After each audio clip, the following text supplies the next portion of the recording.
Does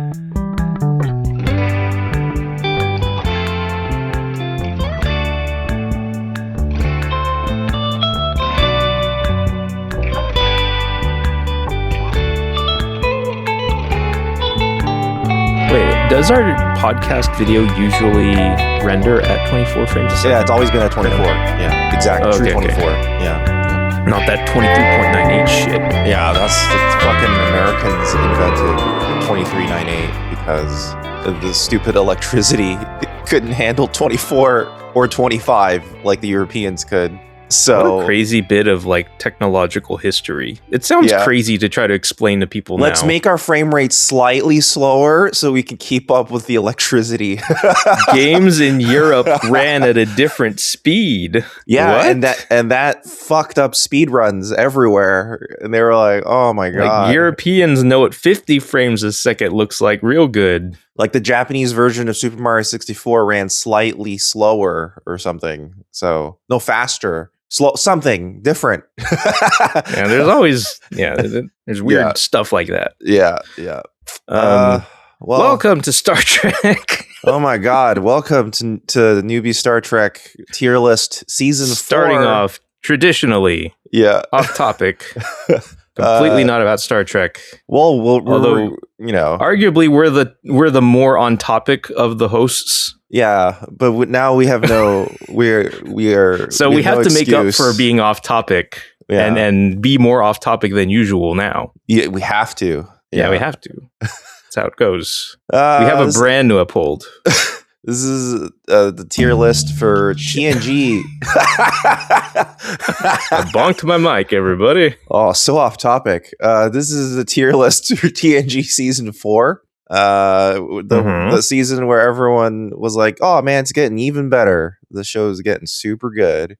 Yeah, this season, like looking over it again, really felt like the show was really hitting its stride, which is how the season is often characterized. And it feels kind of like, I imagine that for longtime fans of the show, this is like the part of the butter zone. Like, oh yeah, I mean, part of it is that by Michael Pillar's own admission, they no longer had to like rush to finish scripts in time for shooting. They had like a comfortable amount of time to start like writing their screenplays. And they also indulged a bit more in like through lines of plot across episodes. Yeah, through like that was from what I remember, that was a Ronald Moore initiative. He wanted to like not necessarily break episodic and move into serialization, but he wanted to like have more callbacks for fans. Be like, "Hey, look, remember that? If you don't, cool, the episode still works. But if you do, it did work." Yeah, and then that works out really well. And honestly, given how hardcore Star Trek fans have always been about like super small details, that all that stuff would have just been really pleasing to have. Yeah, honestly. Also, lots of guest writers, I believe. A lot of these were spec scripts, if I remember correctly. Because Michael Pillar loved taking in spec scripts, and he loved having new generations writing episodes of Star Trek and whatnot. So okay. So let's do a quick explanation of our tier list because it's not normal. Actually, I didn't realize. Like, I just took a good look at it now with my eyeballs and realized that there is a new one or a new category. So that's more of a test for me. I'll explain really quickly. Okay, so our tier list isn't normal. It's not A, B, C, D, whatever. We categorize it like this because it's more vibes based, I guess. So then we start off with peak Star Trek. This is like, oh man, this is like the best. This goes in here. Like this is really good television in general. This is exemplary, and this is what you want to show to other people. Yeah, this is like, oh man, let me show you why Star Trek is so good. This is peak Star Trek. This isn't the bullshit that you need to learn to love otherwise. You don't have to. This is not the first 50 hours of the RPG you need to sit through in order for it to get really good. You can just show them this. And then you have necessary viewing, which, as we've explained before, it's not like necessary for plot or like. Although I think I end up like taking it that way a lot, though. I feel I end up having that impulse often. I feel there's like a lot of like good information here that, as a fan of Star Trek, you ought to know or be aware of. I think this is, to me, the only part of it that's like necessary is that like if you want to like engage with Star Trek as a fan, The stuff that happens in this episode is a bit, you should see it. Like, it's a good episode. That's why people are engaging with it in the way they are. But otherwise, you really should see it as like one of your, if you're going to do a run of Star Trek, but you wanted to like skip episodes, this is one of the ones you should never skip. This is one of the ones you should be able to remember to join in with other conversations. Yes. Yeah. Then our third tier is watch if it comes on. This is like, you don't really need to see it, but it's good enough that if it's on TV or in the background somewhere, or it just shows up in recognizable Netflix moments. It's like, oh yeah, the one with that thing in it. Yeah, it's just like, or it's just forgettable, and you're like, whatever. Watch if it comes on. And then there's skip, because you're like, oh, this is garbage. Yeah, like, oh, this one, I don't like this one. Yeah, and as you see, there's like a fake tier here. What episode is this? That's for me, because this tier maker I found, for some reason, doesn't put the episode titles in the little icons. They only put pictures. Oh. So little game I'm going to do is put the icon in that row and be like, what episode is this? Can I remember the name? I'm cheating slightly, because a little while back I had to rearrange the icons to make sure they're in proper order. So I did and I also did some, research on season 4 as a refresher. So I remember, but it's been a hot minute. So I will see if I can try to remember the episode name based on icon alone. That's a tall order, because usually remembering specific episode titles is, a pretty intense step for a hardcore fan, I would say. But this is also a very popular and seminal season. So, I mean, I got to remember at least. It's true. There are many episodes among this season or amidst this season that are memorable and thus might have the title in your head. So I'm gonna see if I can get it. I mean, some of them will be dead easy. Like, for example, let's just do our first episode, which is right here. I mean, what is that? The blurst of both worlds. It was the blurst of both worlds. Stupid monkey. So best of worlds, best of both. Best of blurst worlds. Failure. Part 2. You tripped over your own dick at the start line. So, by Michael Pillar's own admission, this episode is not as good as episode 1. You know what, though? I watched it full through again, because really? I wanted to reevaluate what we had been saying about the best of both worlds. Mm-hmm. I just wanted to give it another chance to be like, is it really worth all the downplaying we've been doing since? Mm-hmm. And I realized that when taken within its own context and just watching it as a show or within that episode, mm-hmm. it's not bad. It's a exciting sequence of events. Mm-hmm. There's good drama involved. There's good scenes that involve what do we do without Picard, or what do we do there's a lot with Picard as our enemy. That's the most exciting part to me, is the lack of Picard and the Enterprise struggling to understand what to do without his guidance. That's really interesting. And that's why that's my fanfic of Best of Both Worlds, is that sure, you get him back, but okay. So I think we discussed partially Best of Both Worlds, the fanfic I had, but to me, it's they shouldn't have been able to kill the Borg. The Borg should have been such an overwhelming force that they just barely get Picard back and then get away. And then somehow they convince the Borg to leave, but they don't destroy them. Because this episode makes it seem we just killed the Borg. It's not that hard, Well, I had actually forgotten how this conflict settles at the very end. Yeah, they meet them in the Terran solar system with our sun and everything. They're having their final confrontation, and Data, whilst hacking Picard's Borg brain, has to try to inject new prompts into the AI machine. Sleep. Yeah. And eventually, they sell on, we can just tell it to sleep because that's a low level function that isn't so secure. Yeah. And it works. And it's okay, they're all sleeping now. And because they go to sleep, it conveniently activates a self-destruct because, wait, they're sleeping. That shouldn't happen. Yeah. Yeah, see, that's the part. What I thought should happen is they're all put to sleep. And as a result, they're like, okay, we cannot manipulate the Borg cube while they are asleep, or destroy it, but we can at least send it somewhere else so far that they can never affect us again or something. And like, but then like the episode ends with them like, but they're still out there. You know, all we did was delay the inevitable. And that needed to happen, in my opinion, because this made it way too easy to defeat them. Oh, you did a low level function and all of the Borg cube just explodes. Like, it's a little bit of a lame downer. I think combined with they give Picard control of the Enterprise back like instantly. Yeah, like right away, that is a bad move. It would be so interesting to have Riker be captain for several episodes in a row and have Shelby continue to be there as the first officer. Like, that would have been really interesting. But we've talked about that possibility a couple different times before, and it is always like a great alternate universe that we could have gotten in theory. But I mean, for what's there, I was able to enjoy what I saw when I went back to it a pretty good amount. And I like how, I realized, DS9 also begins with this episode because Wolf 359 happens here too. Yes. It actually picks up at this timeline. So, right. I do think it's funny. Sisko's losing his wife.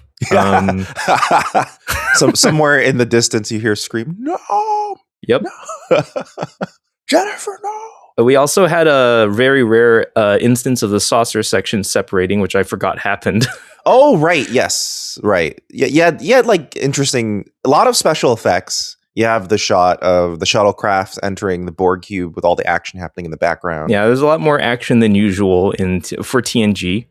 I also thought it was even funnier this time watching Picard post re-kidnapping back to the Enterprise, like waking up and just kind of wandering around, like telling everyone, "Oh, dude, that's nothing. The Borg are gonna be so great."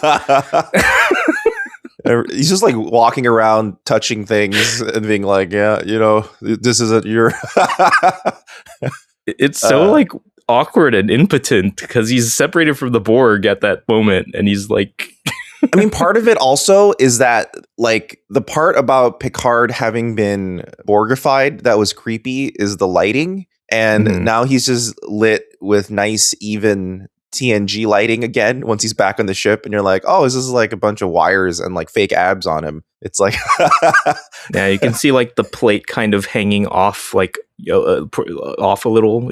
Yeah, why would the Borg consider needing to mold abs into his armor?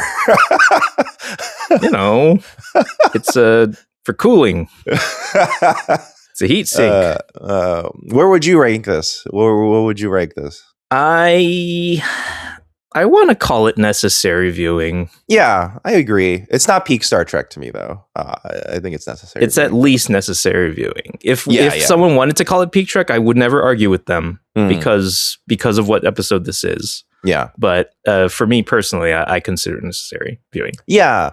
I mean, like, because to me, there's nothing like particular.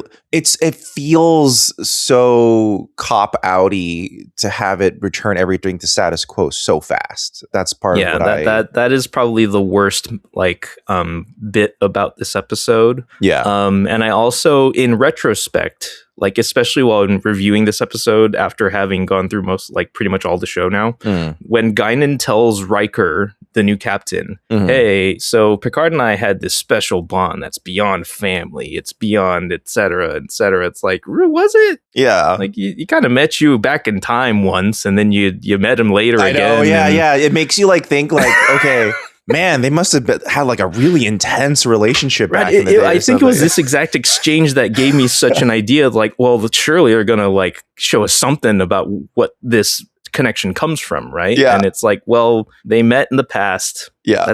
It's something, but it's not a lot. Like, it doesn't justify what she says here. This makes me want a fanfic times Arrow and have it so that instead of Data sent to the past, it's actually Picard, and Picard has to spend like maybe years, a while with her. In the past, that'd be cool. With Guinan as the only person he can talk to about such things, and they become lovers, and like they like learn to protect each other and maybe even like grift together. Like, yeah, and that's like the sort of connection you would kind of assume given what she tells Riker in this episode. Yeah, but you know, nothing like that happened. Yeah, and I also secretly wish that when they go to the Borg cube to investigate after the sleep command stops everything, I really wish everyone had like nightcaps and pajamas on. They all go in the tubes, and then they just put on. They have their hats all ready to go, and they have to stretch it over their wires. Yeah, they all have those little like candle holders at their side for when they need to use them. They're not using them now, of course. That's why the Borg explodes, because all the candle holders were turned on at once, and then they were like, "Oh God, all the fire!" You idiots! You should have turned out the candles. Okay. The next episode, I already know, but it's this. It's family. Family. This was a Michael Piller insistence. He was like, really? Yeah, he was like, hey, we can't just return to regular episodes Star Trek after. Well, from his own words, after Picard has been raped, how do we have him not have something that deals with it? To me, the problem is that about half the episode is of Wesley and Worf. Yes. I mean, that instinct, that impulse, that first idea of, we need a break, we need to like process this a bit, that's great. That's good instinct. Yeah. How they did it this episode, I don't know. Because like the Worf plot, sure, like it's nice to see his parents. It's nice to learn that they're Eastern European. I thought it was Russian, but I guess they're not Russian. I forget exactly. I didn't realize that the two actors that they got to play his parents were well known within Yiddish theater, and there was a concern that from the studio apparently that they would appear, quote, comically Jewish. Oh my God. And I was like, oh, okay. That sounds like a you problem. Studio. Yeah, I don't know. I didn't get that, but okay. Yeah. This is also apparently the only episode in the entire show without any Brent Spiner at all. Oh shit. I didn't even realize that. Random little bit of trivia about it. Interesting. And I also realized while like scrubbing through episodes, like, the young kid I had forgotten. I think we had like mentioned this already. Like, it's young Picard. Yeah. Like, they were like, de-aged Picard. They're like, you might as well just play Picard, baby Picard 2 later. Yeah. I mean, why not? It's good. Yeah, I mean, also it makes sense, right? Like that he would look like a family member if he was younger. You know, like it just kind of lines up. Oh, I also realized something else while reviewing this episode. The history where we learn that Wesley's like ancestor was like a Confederate, like, quote, hero. That was a deleted scene. I forgot that it was a deleted scene. Yeah. Like I just kind of taken it completely as like full canon. Yeah. Like Wesley is the descendant of a Confederate like soldier, but I think that's why it was deleted. I think whoever, and like the fact that it was deleted makes me think like, oh, I shouldn't just take that as fact. It's really funny that it could be fact, but I shouldn't assert that it is. I take it as fact to other fans. I just need to remember that there is wiggle room there. It's not how it has to be. It's soft canon. It's not hard canon.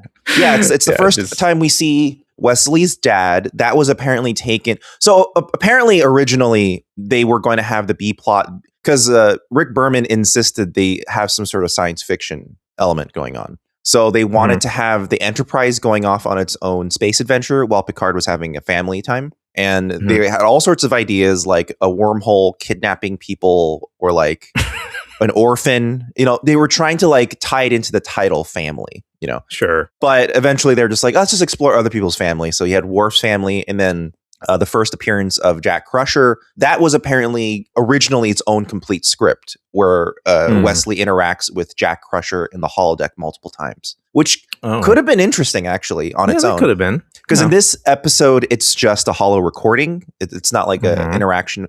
But then, you know, you would have had to have come with some sort of contrivance for, hey, if Jack Crusher made a holographic version of himself, why didn't everyone in the world or the universe do this for their progeny in general? You know, stuff like whatever. But yeah, I mean, obviously the best part is the stuff with Picard dealing with his trauma. It's a little meandering in that respect because basically he and his brother Robert, depending on the scene, hate each other a lot until they don't. Right. Like the conflict that they have is kind of like just picking up where they left off. Like it has almost nothing to do with like what Picard went through, like in particular. It's just I mean, they carry on like they normally would. They get into a quarrel, and then like it just comes to a head, and he just breaks down, and it's almost a non sequitur. I mean, the reason they have quarrels in the beginning is because Robert is like, you should have taken care of the family business, and Picard is like, I want to do my own thing in Starfleet. And it's supposed to be like Robert is reconciling with Picard and saying that, you know what, Starfleet is what you're good at. You should do it. Don't quit. And it's like, okay, it just doesn't lead there very elegantly. It's kind of like they do the classic, after we got into a big fight, we're now like friends, which, sometimes some movies do it well. Other movies don't, so like Tampopo does it really well when Goro and other dude are fighting. And then you realize the forearms. Really cool. Exactly. Where would you put this in terms of family?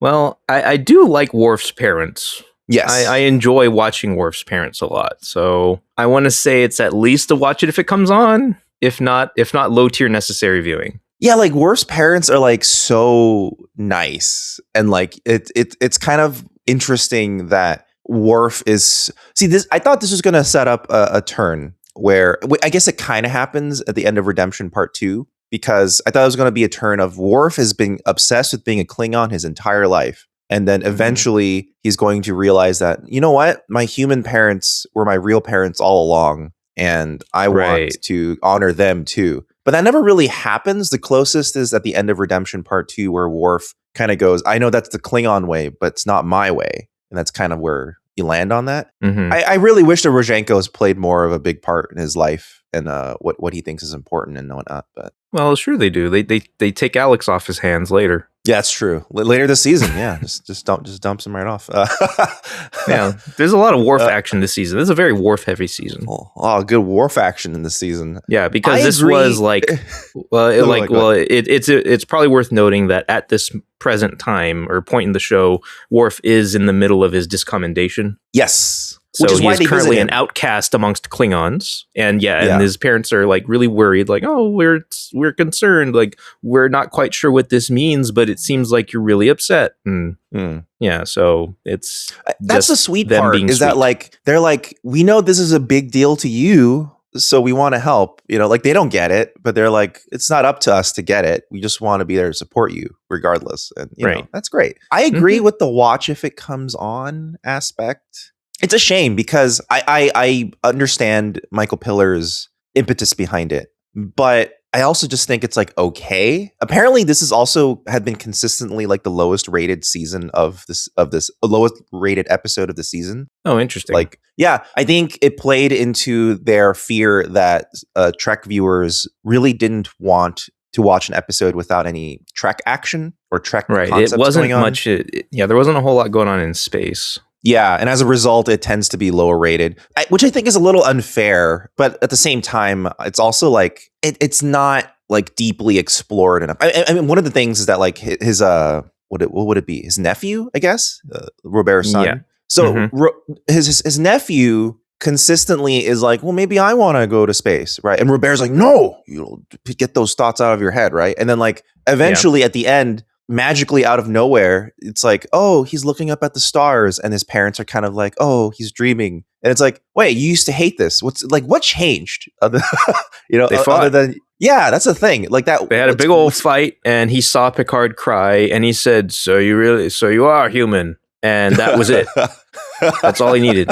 So yeah, that's writing, damn it. Yeah, so I'm gonna put that as a watch if it comes on. I agree in that aspect. I think it feels good right there. Yeah, like taken solely as a let Picard process the trauma episode, it's pretty uneven. But yeah, there's other fun to be had within, so I'm cool with it. We never saw the blood pie. I want to see the blood pie that she. Yeah, honestly, like what blood?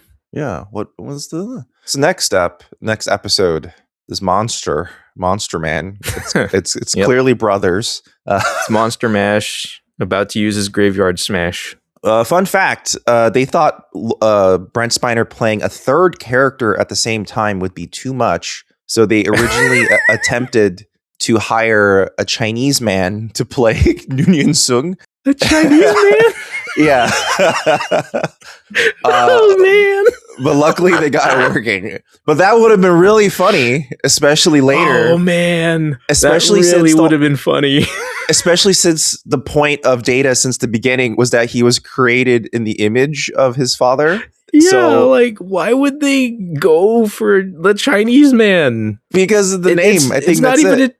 Is Noonien Sung even a Chinese name? I'm not sure Sung is. Like, there's like Su Chong. Or if you spell it like that, I'm not sure it is. I don't know. It's also funny because Michael Piller can't get the name right. Every time he talks about it, he always says Dr. Sung, singing Sung. He keeps saying Sung. So you're like, okay.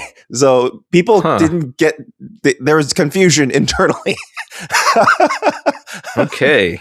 So we have that problem. But interesting. This is Chinese. A weird one because conceptually it should be interesting, but in practice, I know it's technically really difficult, but it's a lot of Brent Spiner going nuts, and it's in like a really weird like Beekman's World set, and the best part is the first 10 minutes when crazy Data starts taking over the ship. Like, yeah, Data just is overcome with something, and he just activates and owns everybody. Yeah, and one that establishes that he is by far the most dangerous thing on the ship. Like, he could do anything. They prove it repeatedly.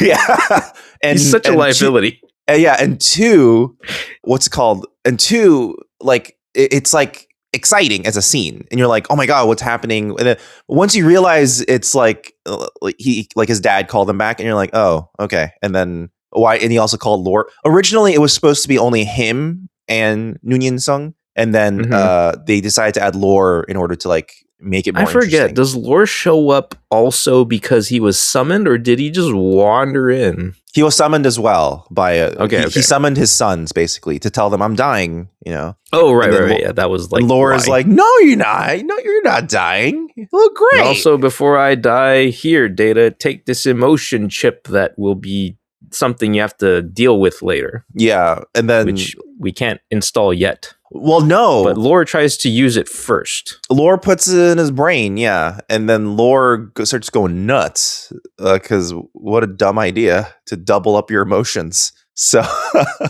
yeah, that is pretty stupid. Yeah. So why would he why did he think that would what do you think that would do? I think he thought that Dr. Sung was pretty clear in this is what will add missing functionality to Data. Yeah. Functionality that Lore already has. Why? I don't know. Maybe he thought it would fix him because he thinks something's wrong with him. So maybe he thought it would I don't know. Well, I guess you saying that reminded me that another pointed line that they have in this episode is Data having this realization or revelation that in the eyes of the creator, he is not inferior to Lore. Right. Yeah. Because in fact, he's not supposed to be. Yes, he's just different. And then, I mean, there is some of that of what is, but I don't know that type of am I inferior or not? Or, who is that type of stuff isn't that interesting to me in terms of exploration and Data, That's fair. I don't know. Because it's only his his perception of his relation to Lore. Yeah. And because Data himself is supposed to be unemotional, you feel silly for trying to prescribe emotion to it. Yeah. I feel. Or at least I do. It's well, he doesn't care. Why should I? Yeah. I mean, to me, this is okay. I think this is a skip just because the only important lore thing, lore, piece of Star Trek information you would need is the emotion chip. But, yeah, that is the seed of a plot line later. But even then, you could gather that he just takes the chip out of Lore or something. I don't know, and is wondering. I would put it in I could put it in a like watch if it comes on as a sort of Ricardo style, like in the background, because eventually you'll see that horrible monster face. Like, what the? Oh, right, that one.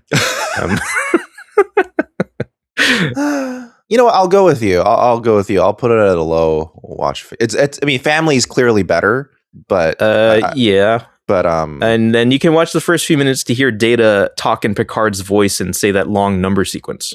Yes, which is technically doesn't match what's on screen. So, oh my god, technical issue. Continuity issue. Jeez. How crazy. Uh-oh. Definitely a skip. And Data's a robot. Unwatchable. Literally unwatchable. So yeah. Next, this. I know the episode. Yes. The episode. I mean, it's easy to recognize the character and and it's easy to remember what happens. But the title of the episode, that's what escaped me. But I have notes that tell me what the titles are. So it's Suddenly Human. Because he is suddenly. That? Yes, because he's suddenly human. Nice. That's what happened. Because this is the kid that was kidnapped by the aliens, lived as their own, and suddenly he realizes he's a human. Well, debatably kidnapped because I think he was orphaned due to like war, right? Yes, but they orphaned him. Right. Kind of a kidnapping so it's like, anyway. Yeah, like a retroactive kidnapping. Right. Of sorts. So but or then it turns out by default. Yeah. So it comes with the belief that like, oh, he's kidnapped, he's been treated poorly, he's got these broken bones, all that stuff. But then it turns out he's actually been raised by a loving family, and this is the only life he's ever known. So any attempts to like reintegrate him into human society is only going to cause extreme amounts of trauma for him, to the point where he like almost kills Picard by stabbing him in the chest. So it's decided that, hey, the happiest thing for him would be to go back to the family that he knows. So that's why this episode. Right. Well, another like aspect of it that came up is that like Picard was actually starting to get through to him, and like the prospect of joining humanity was starting to appeal to him. Yes. And that scared the shit out of him. And that's why he attacked Picard. Yes, that is a push-pull. And it's like, I'm about to betray everything I've ever known and loved. Yeah. I think this is a pretty decent one. It's a very Star Trek-y premise, but allegorical as well, because you can see this happening with like custody battles of like kids in real life. I think I brought it up in the episode that we recorded about it, but it is such a Star Trek-y premise to, or a Star Trek-y piece of plotting to be like, you know what we need? An arbitrary third party. We need an arbitrator. We need an impartial judge or impartial someone else. It's Picard to judge and tell us what to do. Yeah. Apparently, the only regret they had with the episode is that the final alien designs were not alien-y enough. They were hoping for them to be like, the writers, at least, were hoping for them to be weirder looking, to like make them seem to put more prejudice into the audience, to be like, oh, he should never go back to them, those ugly aliens. And then but instead it's just some big hairy guy, right? Yeah, it's just some guy with some nose stuff and some forehead stuff. Oh, right, he had some nose stuff. Yeah, and I think that's it. So he's fine. Just looks a little weird around the nose is all. What do you think? Where would you rank this? Suddenly Human, I think. Oh, also, this was a Talarian episode. Oh, these were Talarians again? Okay. Oh, wait, no. Is it Talarian or is it Tyrellian that is so, like, ubiquitous? But see, Talarian is close enough that it can get mixed up alongside them all. And in the memory alpha, it says not to be confused with Talarians, Tyrellians, Tyrellians. Okay. Fantastic. So stupid. Yeah. With different amounts of R's and L's. I want to say this is at least watch if it comes on. See, I think this is a better watch if it comes on than Family, in my opinion. Okay, yeah. No, I agree. Because it's more interesting, I think. It asks a bigger question. And yes. And I think this kid's performance is actually quite good. He gives a really good performance that matches. Although there are aspects of it that I think might grate against some viewers. It's like, the Benar or whatever they do, where they just screech and make like an annoying sound. Well, it needs to be alienly off-putting. So I think that works. Right. Combined with some of his more like cringy responses to stuff, like when they accidentally flung ice cream in Wesley's face. You know, and he's laughing like ha ha ha ha, like he's almost doing the Final Fantasy X laugh, and then you're like, okay, but that's the point. Like he hasn't had human experiences like this, so it makes sense that he's a little weird. Although it does make sense, I still like think that could contribute to viewers being off-put. Yeah, but you know that works. I think it works if viewers are off-put. Just it's like what District 9, that movie by Neil Blomkamp, was a 9 or 13. The one with the alien. I believe it was 9. Yeah, the weird alien. Like they were intentionally super ugly looking because they wanted them to go, have a visceral response. They gave them big expressive eyes so they could still be cute.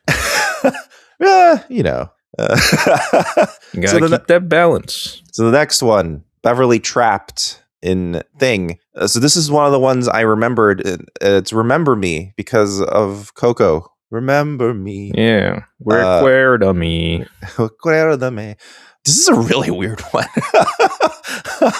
Yeah, and I had kind of forgotten that this was actually a second appearance of the Traveler. I forgot that he actually showed up again and helped a lot, actually. A late addition to the screenplay, apparently. They had a bunch of drafts without him. And they added him because, one, they needed a way to resolve the ending without it being, it was all a dream, which is apparently the original ending, which would have sucked ass. Okay. And two, the Traveler, for some reason, was very popular on the Trek convention circuit. So they were like, bring him back. Yeah, he's a popular guy. So interesting. I would love someone who is like, I would love someone who was in on the ground floor have any sort of explanation as to how that happened and why. My suspicion is that he was less popular than he was available. And thus ended up at a lot of conventions out of convenience. Okay, you're saying that the book was lying.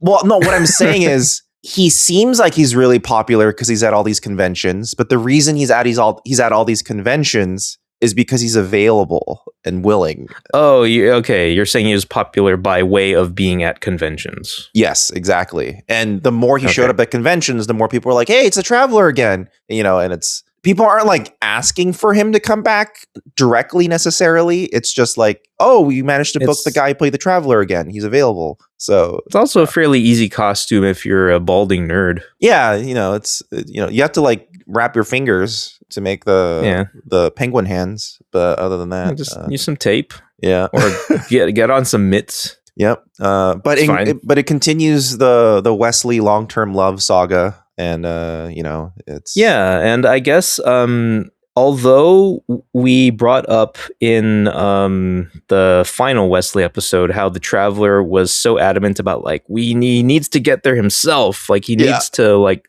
discover or whatever. Yeah. He's already directly intervening in this episode. I totally forgot. Well, to be fair, in this episode, his intervention is more to save Beverly. So, right, but he's also telling Wesley right to his face, you've already tapped into some of these special powers. Like every human is capable of X, Y, Z, and you, Wesley, have already started X. That's true. The Traveler is also just a huge hypocrite. Yeah, I mean, if you just accept that he's a hypocrite, it all makes sense again. Then it's just fine. He doesn't need to be logically consistent himself. Yeah, he just needs to be a hypocrite. There's like a hidden episode it's a season 8 episode that focuses just on the Traveler and Wesley, and he goes, Traveler, this relationship isn't working. You just keep lying. You won't tell me No, I didn't. Also, he can't just keep calling him, hey, Traveler. Right? You got to be like, okay, what's your name? Like, what do I call you? I can't just keep calling you the Traveler. You got to have a different name than just the Traveler. You got to. This is a really This is a really weird. We didn't even explain the premise. Beverly is trapped in an alternate reality where people keep disappearing from the ship, but no one seems to. Yeah, like Wesley is doing some sort of experiment while Beverly is nearby, and she gets sucked into it, and then she gets stuck in like a reality of her own making because it runs on her own thoughts. But even while it runs on her thoughts, people are consistently disappearing from the Enterprise, and she keeps on asking how many people are on the crew, and it keeps on dwindling down and down and down until it's just her. And apparently that's somehow related to warp field generation somehow? I guess. I don't know.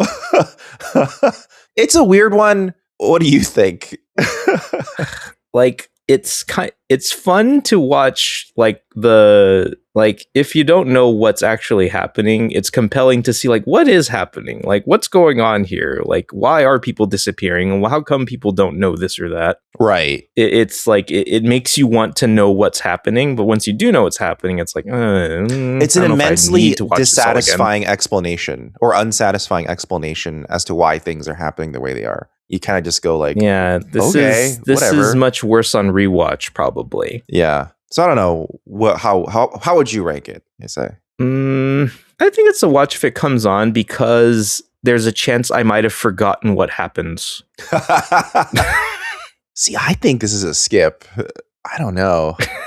Like you don't need this episode at all for anything. Like, yeah, I am willing to, and it makes more sense for the traveler to only show up at the end in Journey's End than to pop up against randomly here. Like, you don't need the traveler. That is a fair point. Like that lore is completely unnecessary. Like, if you're amused by Beverly's antics, it is funny to watch her just say, "If there's nothing wrong with me, then there's something wrong with the universe." Yes, that's the best part. The part of the episode. Also, some fun like stunts because there's like a thing of her almost being sucked into like a wind thing, a portal. Yeah, that's a legitimately hilarious shot to me where she's just being like lifted full legs in the air, like toward the vortex. Which Gates McFadden actually did, which is cool. She did that stunt herself, but she did it while pregnant, but she didn't know she was pregnant. She didn't know yet. Time. Yeah, so yeah, that was a little sketch. So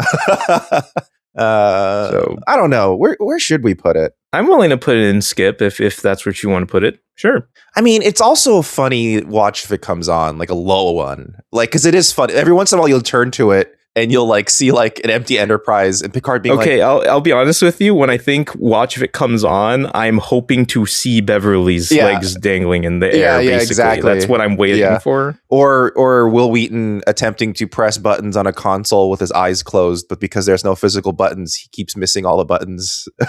Yeah, like I don't know about you, but like my concept of watch if it comes on is like inattentive watching, where it's like you glance over every so often. It's like oh. It's a second monitor. Yeah, it's like, oh, there it is. Yeah. Second screen viewing. That's the watch if it comes on almost. Yeah, that's fine. Yeah. But it's definitely low. This episode doesn't have that much value, in my opinion. Sure. So there you go. Next episode. This might be the Legacy. One I don't remember. Oh, you were not supposed to tell me. Remember, I'm supposed to. Fuck, my bad. Yeah, I forgot. I'm sorry. This might have been but one I said you didn't remember. Yeah, it might be one I might not remember. Yeah, so the Legacy, the one starring I'm Sarah ruining Connor. Everything. Yeah, this is Ishara. Yes, the other Yar. It turns out Tasha's sister is Sarah Connor, basically. And even though it's like on the surface, sort of an episode about like how fucked up this failed colony is, and whatever the Enterprise Great gang is. mention. Yeah, but what it's really about is Ishara duping Data into like becoming friends, and then Data maybe for the first time feeling like an emotional betrayal, you know. And this is like I realized watching this episode that this is a far more compelling version of Data potentially having a love interest than pretty much every other episode I think I've seen. Yeah, this is the first time. I think this is like the most compelling Data romance episode there is. Yeah, and even if you don't view it romantically, even as like a friend, like I've always been slightly suspect of the Geordi Data friendship. It almost feels more like they're friends because they're near each other and they work similar shifts, you know, like they don't really have like a ton in common. But here, with Ishara, I feel like Data had a genuine connection with Tasha at some point, right? And all that stuff. Right. So there's more of like a way for like some sort of budding relationship to occur, and it feels natural, and it feels like at least initially it doesn't seem exploitative. And I do kind of believe her at the end when she says, I did want to be friends with you. Like I was trying to be friends. It wasn't just trying to take advantage of you. And he just goes, energize, fuck off. Right. That's also valid from him. He was betrayed pretty hard, but but I do like her performance a lot. I do like the way it bounces off Brent Spiner a lot. Yeah, it's a pretty solid episode. I think this makes good use of Data's history with Tasha and like use it as good subtext for how he interacts with Ishara. And it's not just Data too. Like other members of the crew also acknowledge like, hey, this might be a little bit of us trying, like wanting to believe in this lady because we know that she's her sister, especially after we verified that she is indeed her sister with a DNA test. But then they also kind of like, as they work with her, they're like, she's really good. Should she join the crew? That sounds like a possibility because she's actually like a... Right. Everyone's kind of like going along with this narrative of it's like, hey, maybe she might turn and become one of us and be the new Tasha, maybe even. Yeah. So I don't know. I find it really interesting. This is almost like a Terra from Teen Titans kind of episode. Yeah. It's like a really condensed version of the Terra arc. Yeah, Judas contract. The Judas contract arc. Yeah. So only that there's no mastermind Slade behind the scenes. Yeah, and no pedophilia. So well, you know what? Considering the planet she's from, who knows? Maybe, actually. Let's not be too presumptuous here. Where would we rank this? Where do we rank this? I want to call it necessary viewing. Yeah, I think at the very least it's a high, like the highest watch if it comes on so far, but it's pretty good. It's not like, again, it's not necessary for lore, but it's necessary in that like it's very good. This would be a good episode to like watch with people who haven't seen Star Trek before. You get like it's a very good like mini exploration of what it's like for Data to be in like a friendship or a relationship with someone else or a growing one. Right. And it calls back to Tasha in a way that isn't superficial. Like everyone bounces off of that relationship in a very specific way. So right, I think it wasn't this episode where Data kind of gives his explanation for like how he gets to perceive like the act of missing somebody or like feeling their absence or growing accustomed to someone. I think this might be it. Yeah. It's either this or I think there might be some line like that like in this episode somewhere where it's like, it's good Data stuff where it's like, this is how he expresses his version of his emotions. Right. So, all right. So next one, the return of Kalar, which is Reunion. I know this one because I reference this episode a lot in shorts. So I see the name a lot. It's a reunion. And it's a reunion because she's back to meet up with Worf. I honestly don't remember what the plot is because it almost doesn't matter. The real important part is she has a baby. Okay, the plot here is that Qpid, the previous head of Klingon society, is being has been poisoned gradually through that his whole wine thing, and he keeps that he refuses the poison to stop wine. drinking. Yeah. He's like, whatever. And so he calls Picard. It's like, hey, like I'm gonna assign you to decide the next guy. You better figure out who the fuck did this to me. Who kept putting poison in my wine? Good. And so Chumley's dead, and we it's now down to Duras and Gowron, or it will be later, I guess. That all hasn't quite happened yet. But no, this is the introduction to Gowron. Sorry. Yes, this is where Gowron shows up in the worst makeup he's ever been in because it doesn't match his skin tone at all. So it looks like he's wearing. He has a huge forehead in his first appearance. Yeah, it looks pretty bad, but he's still got the crazy eyes. So really, all you notice on first viewing is the eyes, which is as it should be. And there is a plot because Kalar started discovering details that Worf's family didn't betray the Empire, right? At Khitomer. Right. She was suspicious of Worf's behavior. It's like, why did you just roll over? Like, why'd you accept this commendation? Like, what happened actually? Right. This smells funny to me, and I want to know what the fuck happened. And so she starts snooping, and Dross is like, don't you fucking snoop. Yeah, and then she dies in a battle that we don't see, which sucks. She gets fridged. And yeah, unfortunately, because she seems like someone who would be able to kick some ass first. Yeah, it kind of sucks because Michael Piller was actually pretty proud of that decision. And I was like, oh, that I don't know, though. I mean, it's kind of lame that she's just killed basically off screen. And, so and for snooping about Worf, it sucks. That's why. Yeah. And he was like, well, you wanted it to have motivation for Worf to want to kill Duras. And I'm like, Worf kind of wants to kill him anyway, Yeah.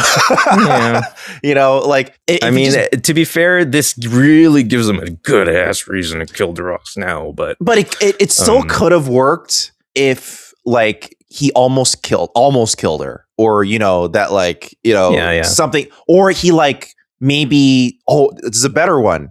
He beats her up, steals Alexander, and Worf has to go rescue Alexander. And in the midst of rescuing Alexander, he goes, fuck it. And he just kills Duras.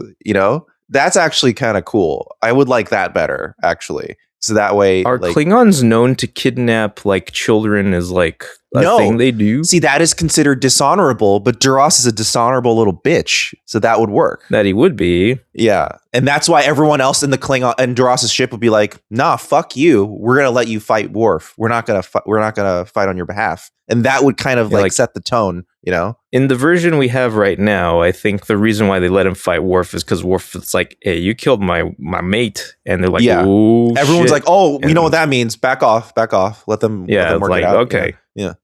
But I like the idea of also that would show more of Worf caring about Alexander, which would be great. No, he doesn't care about him yet. In fact, he actually tries to deny claiming him as a son because I'm just commander right now. The dishonor, it's going to rub off on him forever. He can't be my son yet. Go away. He actually used that as an excuse at first. God, what an asshole. So yeah, and then at the very end, it's supposed to be like a bit of character development when Alexander asks him, "Are you my dad, or you're my father?" And Worf kind of takes a moment before it says, "Yes, I am your father," and it's supposed to be a momentous decision. He claimed him. Oh wow! What a great dad. But now that I'm your father, I'm going to send you off to your grandparents. Actually, he affirms that he's his father after telling him, hey, you're going to go live with my parents for a while. You need a family. I can't be that for you. Are you my dad? Yes. Yes. Wait, and then he's like, wait. If you're my dad, are you my dad? Oh. Where does this go? Where would you rank this? It is Alex's introduction, and it's cool to watch Duras die. Yeah, I mean, Kalar is cute and everything.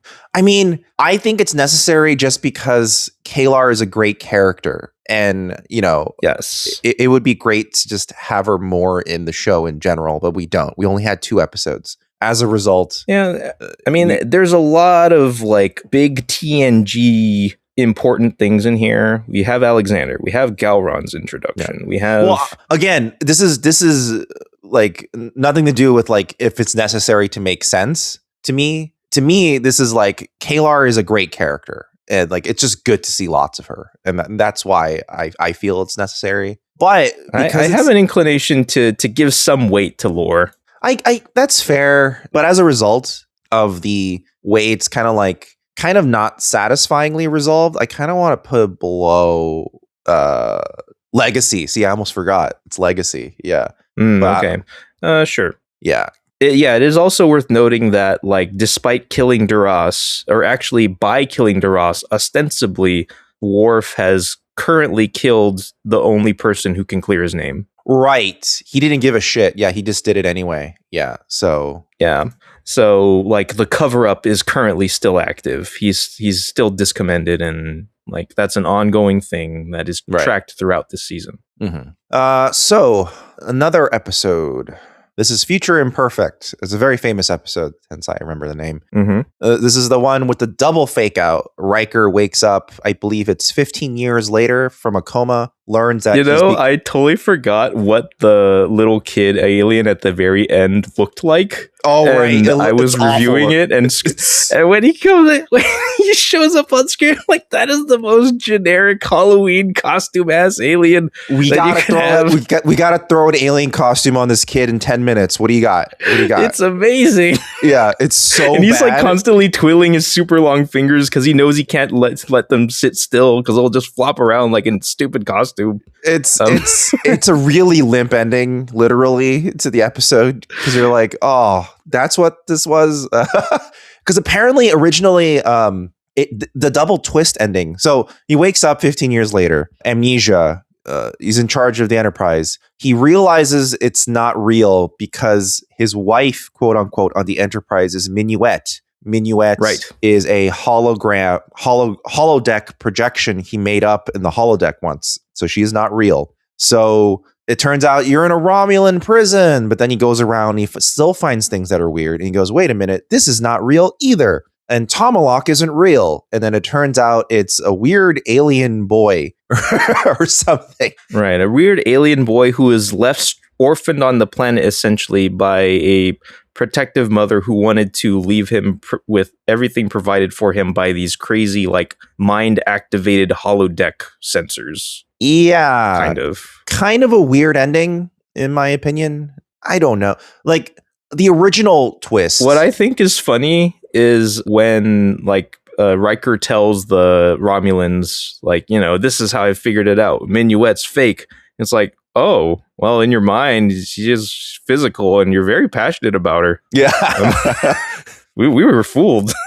I mean, we could tell from your memories you boned her. And then Riker retorts, she was part of a very special program. Yes, I did visit her many times. However, it was very physical and I was very passionate. Thank you very much. Yeah. I'm pretty sure I mentioned it during the episode we recorded about it, but this reminds me strongly of Justice League episodes, which is why I kind of like it. Two of them like combined. It's good. I just think it has like a weak second twist, which is at the last 2 minutes or so. It's like really rushed. The second twist is saved for me because the alien's so stupid. Like I'm so amused by how that looks that it saves it for me. Okay, that's fair. Personally, I'm good with that. Well, in that case, where would you rank this?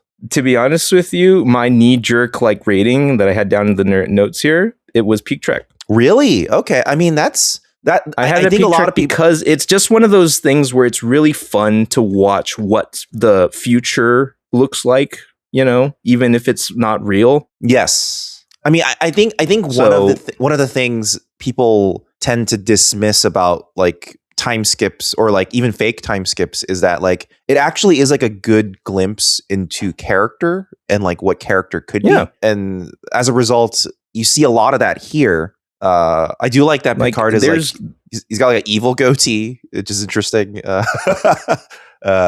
mean, I like his conversations with now the Deanna of 15 years later, where she kind of has to go over the history that's occurred over in this version of the timeline, where it's you had a wife, she's dead already, but I had a great Picard offered me a great opportunity to leave the Enterprise, and you fell in love with the new counselor, and it's just fun to watch Frakes acting and Deanna acting and scenes like this. I kind of wish that it was a single twist and it was way more towards the end. And then that way you explore this alternate reality Enterprise a bit more, Yeah. Kind of like how Inner Light, just spending more time with this. Yeah. Yeah. Kind of like how with Inner Light, you have Picard go through the whole life, and that's part of the strength of Inner Light. Picard's done it. Riker's done it a couple of times. Yeah. Yeah. Worf has done it. Yeah. So, it's everyone. It's a rite of passage. Beverly kind of just did it. A really lame version. Ended up in a fake Enterprise. Yeah, it was a really shitty version. But yeah, how are there any other crew members that technically could say like they ended up in a fake timeline or version of the Enterprise? And the closest is Geordi was mind controlled.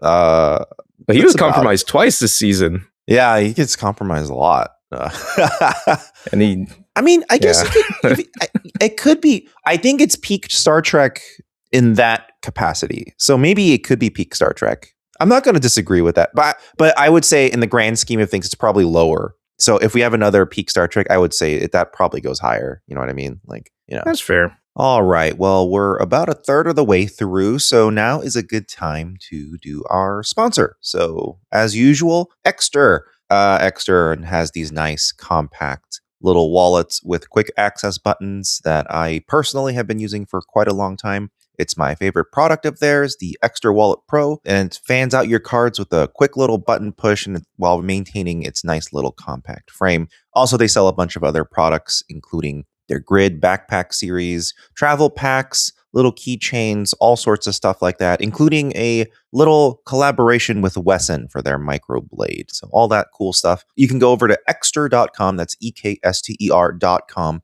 and use our offer code Newbie to give you an additional 20% off your order site-wide. And I do mean an additional 20% because even if there are ongoing sales, they add an additional 20% off on top of that if you use our offer code Newbie. So again, you can head on over to ekster.com, that's ekster.com, and use our offer code Newbie, Newbie, for an additional 20% off any order you make site-wide. Next one, it's Wesley's final mission. The one where they very carefully decided to write a final episode for Will Wheaton because they realized the one they wrote for Tasha was kind of lame. So they spent a lot of time trying to get this one right. I think this was like Jerry Taylor's big assignment. She was like, make sure you give him a good ending, because they felt they owed it to Will Wheaton to do it right. And, for the most part, they do. It's not like amazing. However, it does honor like the character growth that has happened between Picard and Wesley pretty well. For what it's worth, Wesley has grown into this surrogate son role for Picard, and it did like play out in an interesting way here. And I do think it's actually still one episode left. We could still find out he's his real son. The finale's all about that. Yeah. At time of recording, we have not recorded all good things yet. So, all right, yeah. But just Picard. I think it's really sweet at the end when they're holding hands as he's being like escorted out on the stretcher. I'm like, oh, I forgot that it ends with Picard being taken away on the stretcher as he says goodbye to Wesley, and that's like the last time he sees him, presumably.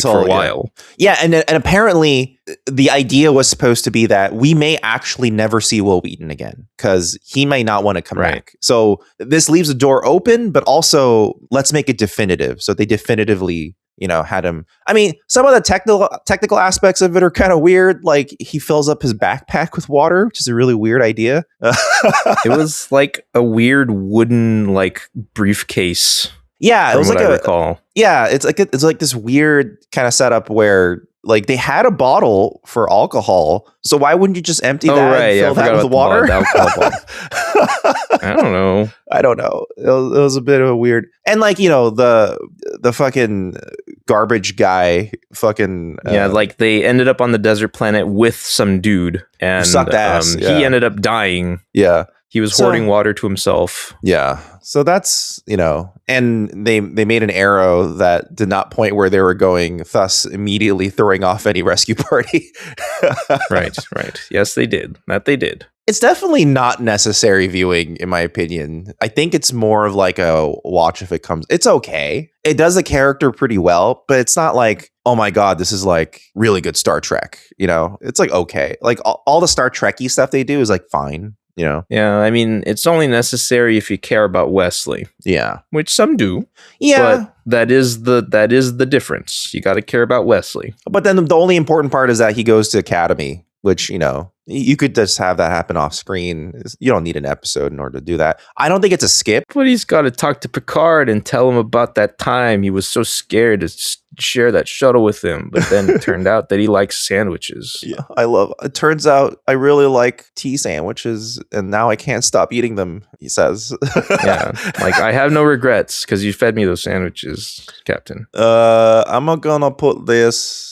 I think this is better than Brothers, though. Okay. So I feel like it fits there, in my opinion. What is that? What do you think? Is that like... No, I won't argue with that placement. Yeah, I think it's okay. Like, I feel like I could probably swap family with it. Like, they're kind of interchangeable to me.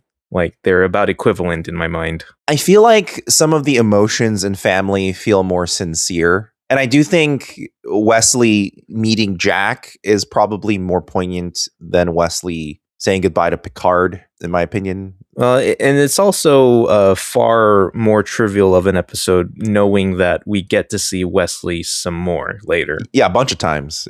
Yeah, so... yeah, since this isn't actually his final appearance, it's not nearly as impactful. Not so final mission, so, all right, next one. This is either The Loss or Loss. I think it's The Loss, because I think I would have made a lot of Loss jokes if it was actually called Loss. Is this The Loss?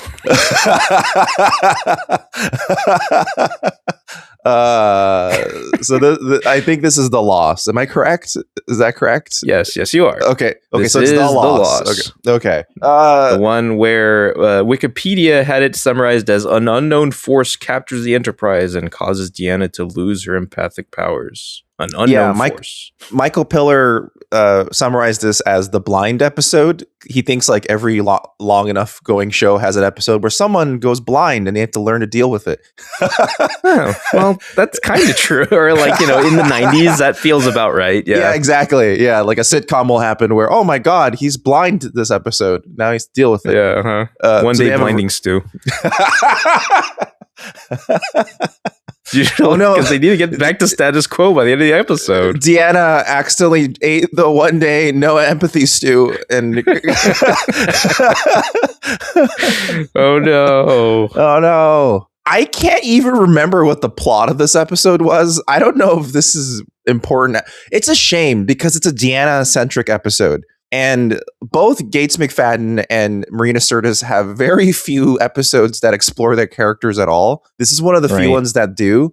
But I don't believe in in the execution of this episode that well. Yeah, that's where it had tended to fail. It's like it's a compelling idea to try to see Deanna cope with losing this core ability, and like it's a compelling premise to think about, but in practice she ends up coming off as a bit whiny or a bit like what's the word here? I mean, because the thing is, like, I know it's supposed to be allegorical. So if we're allegorizing it as like loss of sight or like of a sense, right? Like a sense that we understand, right? Mm-hmm. Then we can be like, yeah, I get it. Like she's like, and then in that context, she wouldn't be whiny. It would be more of like oh, that sucks. That really does suck, But right, there are a couple of moments in this episode where they kind of point out, like, where Deanna says, like, how do you people live like this? And it's well, that's what being human's like. See, that is where you kind of go, oh, fuck you then, because you're being kind of... Yeah, it's where she starts feeling a bit like she's insulting your species a bit, which is fair. It's something that would probably happen in the world of Star Trek, to be honest. And like Riker also goes like, hey, maybe you needed to be knocked down a peg, huh? Because you're so fucking high and mighty with your fucking empathic power sometimes, Well, he even uses the term aristocratic, which she tosses back in his face at the end of the episode. Right. So in that sense, the allegory doesn't work super well, but I can't imagine, like, if I'm trying to be empathetic to her point of view, if she's seen this all of her life and suddenly it's gone, but the thing is, it was executed so blandly that I don't even remember what the A plot is or the B plot is. Though, like, what is the problem of the week? I don't even remember. Oh man, I think I rushed right by this episode without writing down like extensive notes about it. But I did note that this is the episode where Deanna reveals that she hoards dead people's things. Oh right. this is the you're wrong. You're wrong. You're absolutely wrong. And it turns out that she wasn't wrong. She was just putting up a front, and Deanna was actually on the money. And that actor, the lady who plays the therapy client, she gives like a very good creepy performance. She's so strange. Like she's very strange. Slightly uncanny about everything she's doing. She seems like kind of creepy. Yeah, it's something weird about her, but I don't know. I think this is a skip, unfortunately, for Marina Sirtis. I don't even remember what the B plot was. So it's skippable. Yeah, I don't think. Yeah, that's where I'm thinking, in my opinion. I don't know. Unless you have a strong argument for why you think it should be somewhere else. But this time, I'm not really coming up with like a counter that's worth bringing up here. It's just like, well, yeah, they just ran through the scenes. She expressed great dismay over being essentially disabled. She tries to resign amidst a ship crisis. Right. And Picard's like, well, I need you to be a counselor for just a little while longer. And Guinan has to kind of slap some sense into her a little bit. Right. By showing her, I forgot that it was Guinan's intervention that did some stuff too. Like all the stuff I don't remember. Yeah, so it's kind of fun to like notice. Like, wait a minute, Guinan's like actually the therapist of the ship. Yeah, like what are we doing here? That's kind of what you kind of get from that scene. But like I could put at the top of skip. Sure, yeah. To be honest, I'm not sure how many skips there are going to be this season to begin with. So it feels like this is the season that should have the least skips, or like these are the seasons that should have fewer skips than others. Right. Well, okay, we can leave it there. Next, I am guessing this is Data and the Arboretum talking to what's her face? Oh my God, what is her name? I'm staying quiet on purpose. Keiko. Yes. So this must be Data's day, if that's the correct. You know, my brother has a dog named Kiko, and it messes with my mind a lot trying to keep it straight which one is which. Oh, okay. My brother's dog's name is Kiko, but I'm pretty sure that this character's Keiko, right? Yes. Like so your brother's dog is Keiko? Pretty sure. Okay, then this is Keiko, Keiko. Yeah. So all right, Keiko O'Brien. Yeah, Data's Day, another episode that was pitched early on, I believe by Michael Piller as well. He was like, we should have like a day in the life episode and just go around it. And I think it was Rick Berman's suggestion that it have like a framing device with the Romulan subterfuge and all that. And you know what? That works. Honestly, like I think it actually does like a interesting background framing of everything going on. You kind of just go, oh, it is like an oddly, it is oddly trivial how big a thing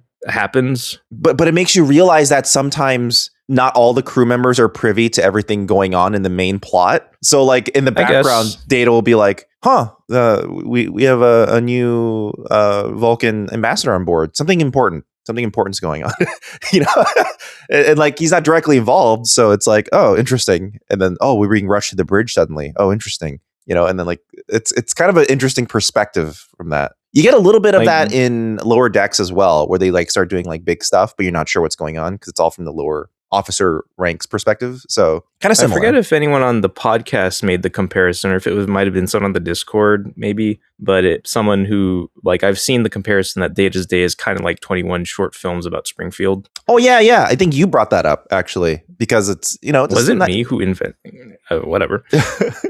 Yeah, but I think you might have brought it up because it's also like, you know, a lot of little cute little vignettes, you know, and it's charming. Yeah. You know? We get to see like Mott the hairstylist for the first time. I think. You get the Dancing Doctor of Death. The introduction of Dancing Doctor of Death. We get a scene of Worf choosing a wedding gift.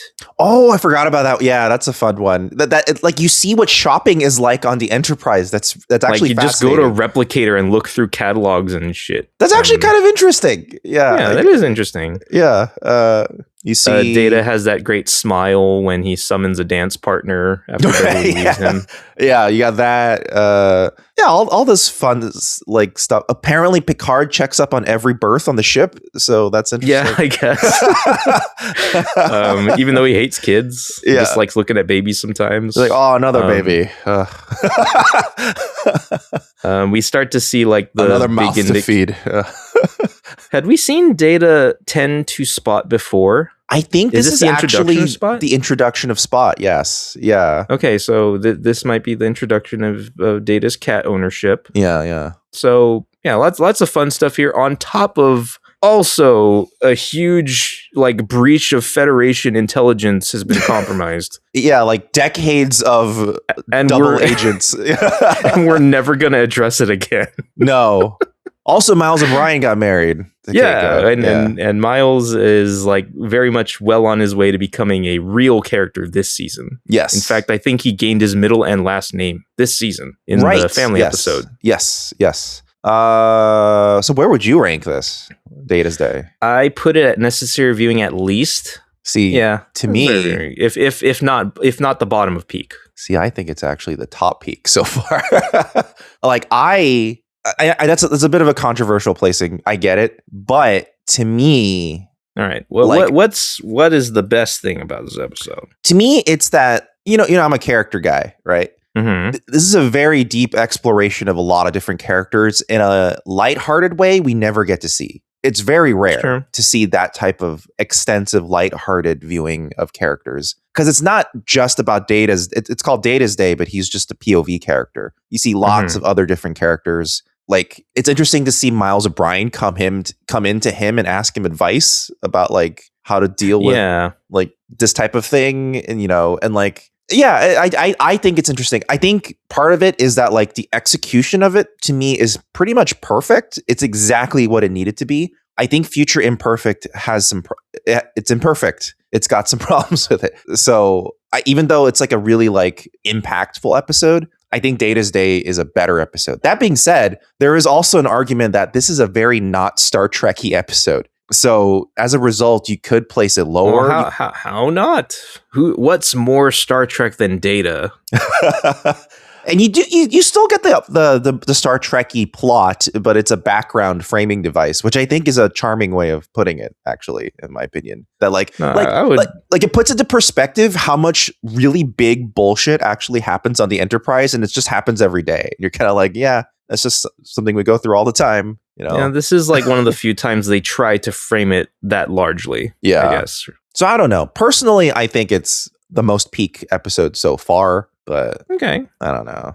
What do you think? I mean, I did rank it high. Like in my notes, I said a necessary viewing at least bottom or bottom of peak. So like I did have it high. Well, then let's compromise. Let's put it right there. Let's put it here so that we can do that. Next, inexplicably, Gul Dukat. Interesting. I didn't realize that actor was playing the Cardassian in this episode. Was it just him? I don't think so. It was just Gul Dukat's actor, or was I think it was Mark Alamo, but I don't think he was playing Gul Dukat. Oh yeah, because I know that the character definitely wasn't Dukat, but he did look familiar enough. It's like I don't know, like makeup is doing a lot here, so I'm not sure. Also, look how different the Cardassian makeup used to be. Like they used to have like weird stuff on their cheeks and stuff. I never realized actually. Yeah, and they were a little warmer in skin tone. Yeah, they're not like as reptilian. They're kind of like they're not as gray. Yeah. I'm having trouble remembering this episode title. I know what this is. This is the one with Miles O'Brien. This is the first mention of the Cardassians. This is the one where he goes, I don't hate you. I hate what you've made me. And this is the one where his captain shows up and they sing the song together. The Shawshank Warden man. Yeah, but the title is... Who looks like a less gay Lindsey Graham. The title is... Is it... Okay. I think it's the Wounded. I think it's the Wounded. You got it. Okay, so it is the Wounded. Okay. Mm-hmm. So yeah, so this is the one where he's going. His former captain is going rogue and just wants to kill all the Cardassians. Fuck all the Cardassians. We gotta kill them all. And he's like convinced that they are plotting some bullshit and he needs to go after them now. This is Maquis before Maquis, actually. Kind of, sort of, in a way. Yeah, because this was already like the jeopardization of a Cardassian peace treaty. Yes, because they had declared a ceasefire at this point, and so peace were declared. Yeah, and a very deep exploration of Miles's background. We learn that he and Keiko don't know each other at all somehow. Yeah, this was the infamous food conversation or debate they had. He's like, "That's what you eat for breakfast," and you're like, "Have you never had breakfast with her?" I don't know, man. That was just an awkward conversation. And she's like, "What are you serving me?" It's like, "It's potato casserole." It's like, he's Irish. What are the odds he's never served you a potato dish before? Like, no, you have to eat your plankton. Fucking fat cats. And then your traditional Japanese plankton. The performances are really good. Like, this is what I think probably cemented in the minds of the TNG writers and producers that we really got to give Colomini something big. And that's probably why he ended up on DS9 as a main character, because he's quite good in this. He's a great. Colomini is a great actor in general. Still acting today, but the pride of Ireland. What a great title to be able to say you have. Yeah. But I think, I would put it personally somewhere in necessary viewing. I'm not sure exactly where. Yeah, I agree with that. Like, where would you put it? There's a lot of big stuff going on here. I actually think of the four, I think it's at the bottom of the four. Really? Okay. See, in my mind, I mean, I'm crazy. Maybe I think it's the best of the four so far. Really? Because I feel more emotional impact from this than I do with Best of Both Worlds. You know what I mean? But I can also see the argument for it being down there because it's not as consequential, I guess. It's more of like a side story in the overall scheme of things. So that makes sense too. Well, so long as it's in the necessary viewing category, I'm pretty flexible here. Let's just leave it there. I think that's fine. You know what? Miles O'Brien's not a main character yet, so an episode about him, even though he's a great character, I think it's fine to leave him there. It is necessary viewing. As a fan of Trek, you can prioritize Miles as your North Star. That's true. Yeah, he follows you through a few things. So yeah, like if you want, you can make it about him and consider peak. It's such a shame he's never in the. I don't know if this is a spoiler or not. He's never in the TNG movies. You really think he should, but there's one. They never made any DS9 movies, right? No, and then there's like one movie where you're like, hey, where are all the DS9 folks? They should really be here for this scene. Oh shit! And the only one who shows up is Worf, and you're kind of like, oh, that sucks. It should be all of them. That sucks. Because it would actually be really hype. Worf in DS9. Oh shit! Well, I think you knew that, but Yeah, I know that. I'm sure Ricardo also knows. It's all over all of the DVDs he's bought for. No, it's fine. That's fake. That's AI. Yeah, that's all fake. But I think Sarah still doesn't know. Yeah, Sarah still doesn't know, I think. But there you go. So yeah, let's leave it there. Let's leave fake Golda Cott right over there. Next episode. I remember this one because this was a Scott guest episode. This is Devil's Due. And if you're wondering why the tone of this episode is so different to the rest of the season, in that it's like a very old school feeling plot of how will Picard prove religion is fake? Right. That is because this was originally a Star Trek II developmental script that they decided to resurrect for some reason season 4. So that's why it's here. And that's why it's kind of like its own cul-de-sac story. It has no real connection to anything else going on. It's just basically the whole episode is trying to prove the devil isn't real. And it's a flim flam artist, as Picard would say. So. Right. And it's fun to see like the breakdown at the end of like, here's how the trickery is done. Yeah. And I can do it too. Watch me. Here's the magician's secrets revealed. And then he puts on that dumb looking mask and with the lines on it. Yeah. But what I think we brought it up when we were recording our episode about it, but some of the stuff that she does on the Enterprise before that is a little seemingly too powerful. Yeah, she basically. So we would recently watch an episode where fucking what's his name, Damon Bach, was able to use like crazy subspace teleportation. He was doing that for real. Yeah, so it makes you wonder if she was just doing that to get on the ship. Maybe she had invented it, and that would have been kind of cool. Damon Bach was like, "Do you remember that time there was a devil on a planet? I stole the devil's technology." I mean, we could unify this technology, in lore here. We could fix all of this. We can. That's also kind of metal to say I stole the devil's technology and used it for revenge. So that'd be really cool. So yeah, I think that's cool. I find this episode a bit of a fun romp in the middle of this season. I kind of enjoy when Picard is like obviously contemptuous of religious doctrines. Yeah, he's like, "Oh, this is stupid. Come on, everyone." Well, also because the episode itself is also very much portraying it as like, "Oh man, these people are being really dumb." Yeah. So there's like little points where they kind of goes, maybe she is, and then it's like, no, come on, let's. Right. Worf goes, well, that is the demon from Klingon lore. I don't know. Right. Picard's like, shut up, shut the fuck up, Worf. And this is another example of we need to have some impartial judge, and then they choose Data this time. Yeah.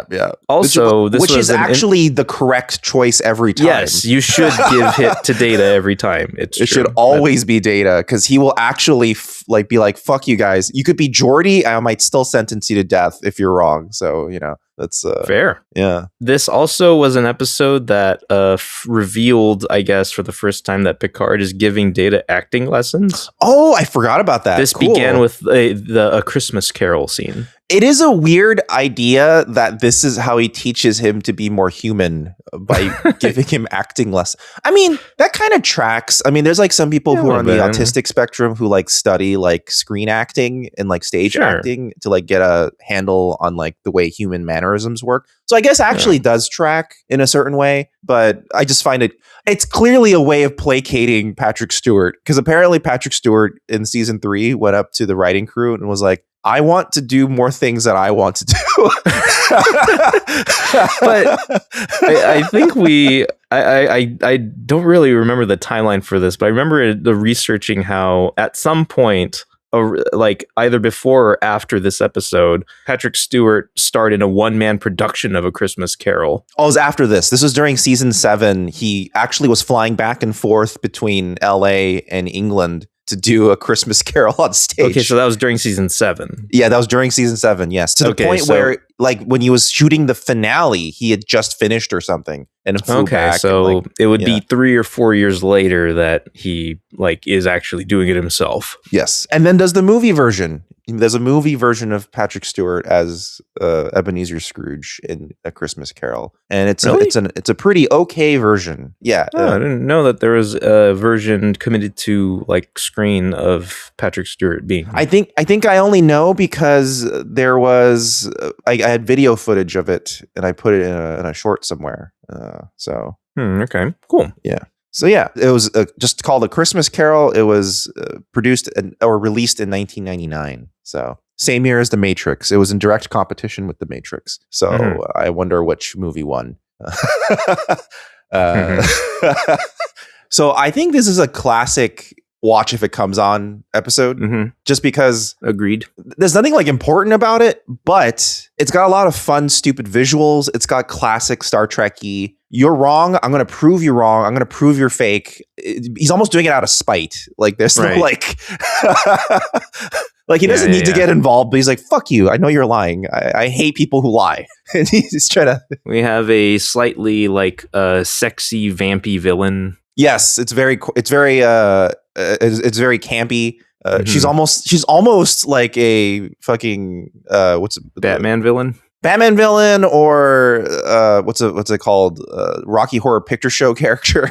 Okay, sure. Yeah, so, and by Batman villain, I meant like a '60s Batman villain. Yes, exactly. Like Eartha Kitt era. Yeah, like a cat. Yeah, that kind of Catwoman. Yeah, exactly. So in that case, I would probably. It's probably pretty high, and if it comes on, just because it's so much fun.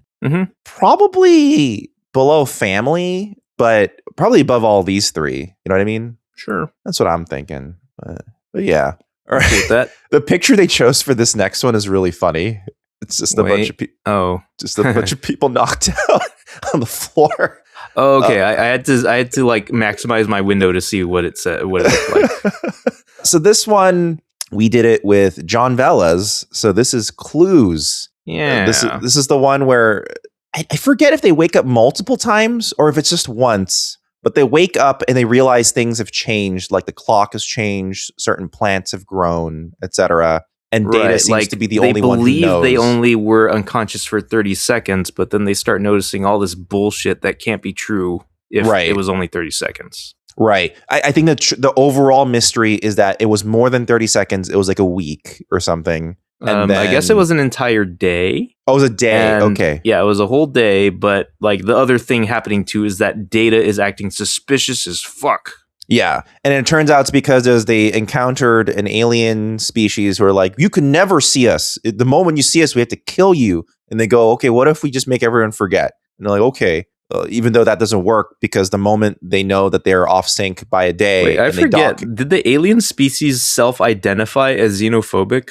Maybe they might. I think they might have actually said we are xenophobic, and they're xenomorphs.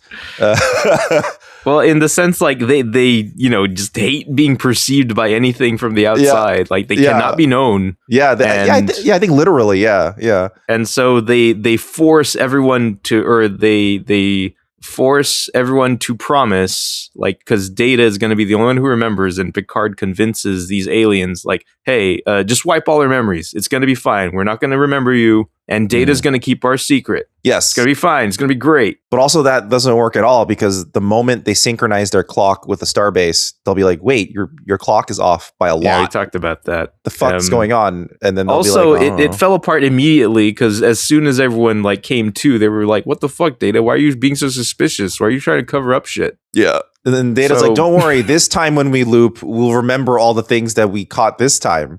And we'll just... Yeah, like, we're just doing really good this time. Yeah, but the next time they might catch even more things. So you just have to keep doing it over and over until.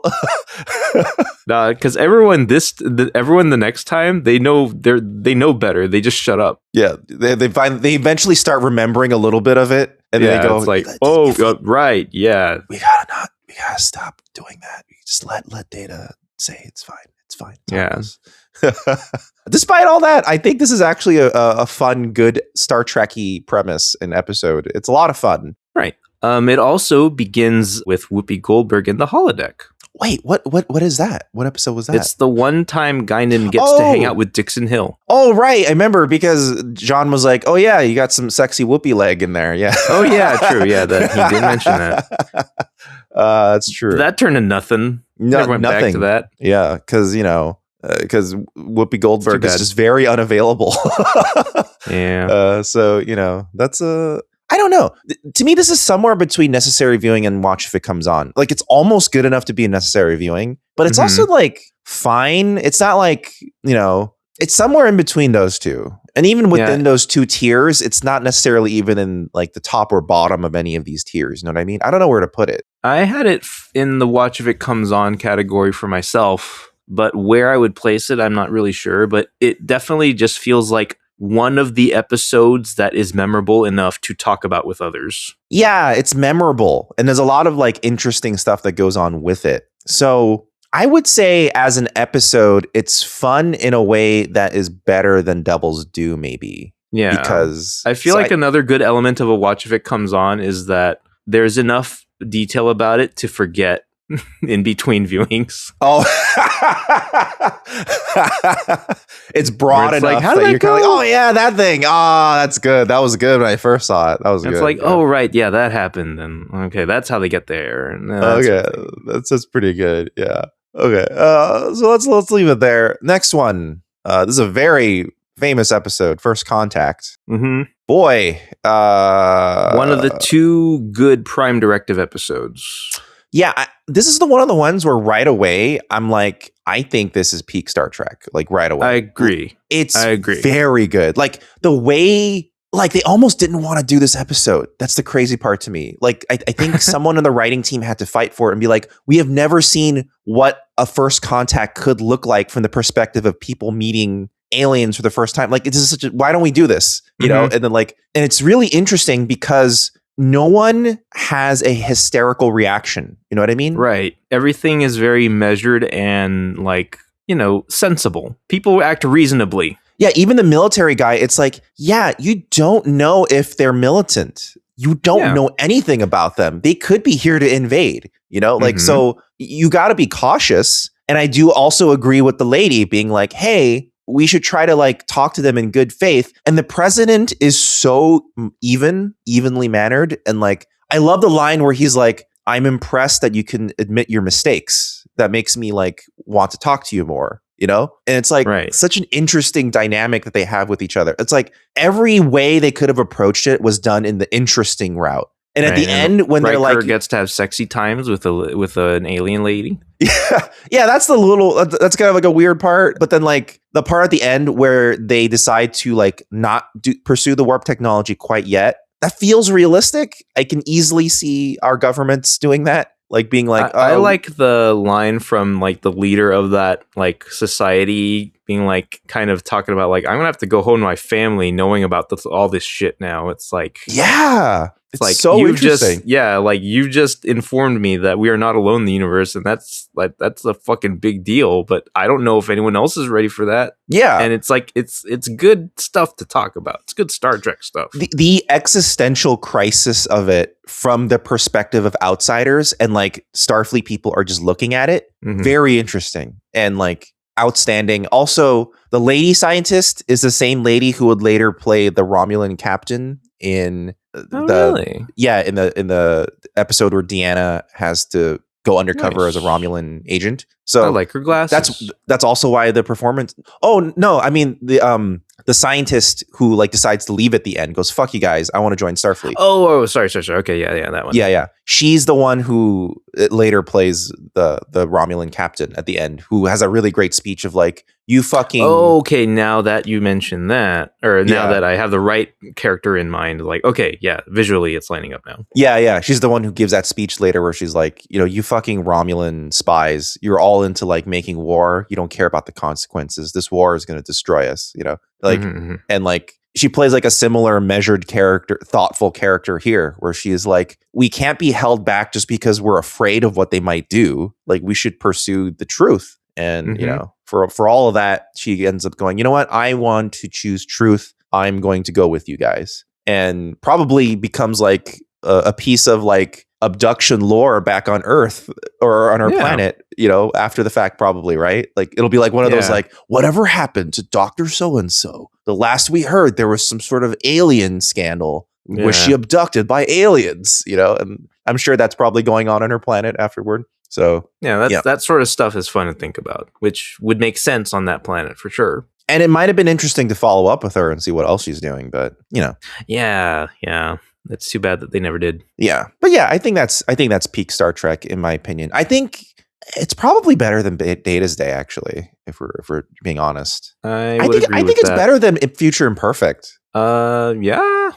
I think it's better. I'm with you there. It's way more interesting. There's so much more going on, I think, in it. Yeah. So I think in that case, I think that works. And the other good Prime Directive episode that kind of it pairs with this one in my mind is Who Watches the Watchers. Oh yeah, the classic how do we deal with someone who thinks you're God and all this stuff. Yeah, it's it's two different versions of First Contact essentially. Yes, but this is the one where it's abrupt and confusing and one where they're way more afraid of you. Yeah. Well, next one is the Creepy Geordie one. What is this one called? Because the first one with Leia Brahms is Booby Trap. Yes. Because the ship is trapped in a booby trap and they have to basically treat it like a Chinese finger trap. They need to not pull so hard to get out. That's basically the way it worked. What is this one? Sour the Milk. I remember Nate saying that over and over again. Sour the milk. I had it in my notes too. Wait, milk? Because this is the calzone. Yes. You are on the right Galaxy's track. Child. This is Galaxy's Child. Yes. Sour like, yeah, you're broaching the subject here.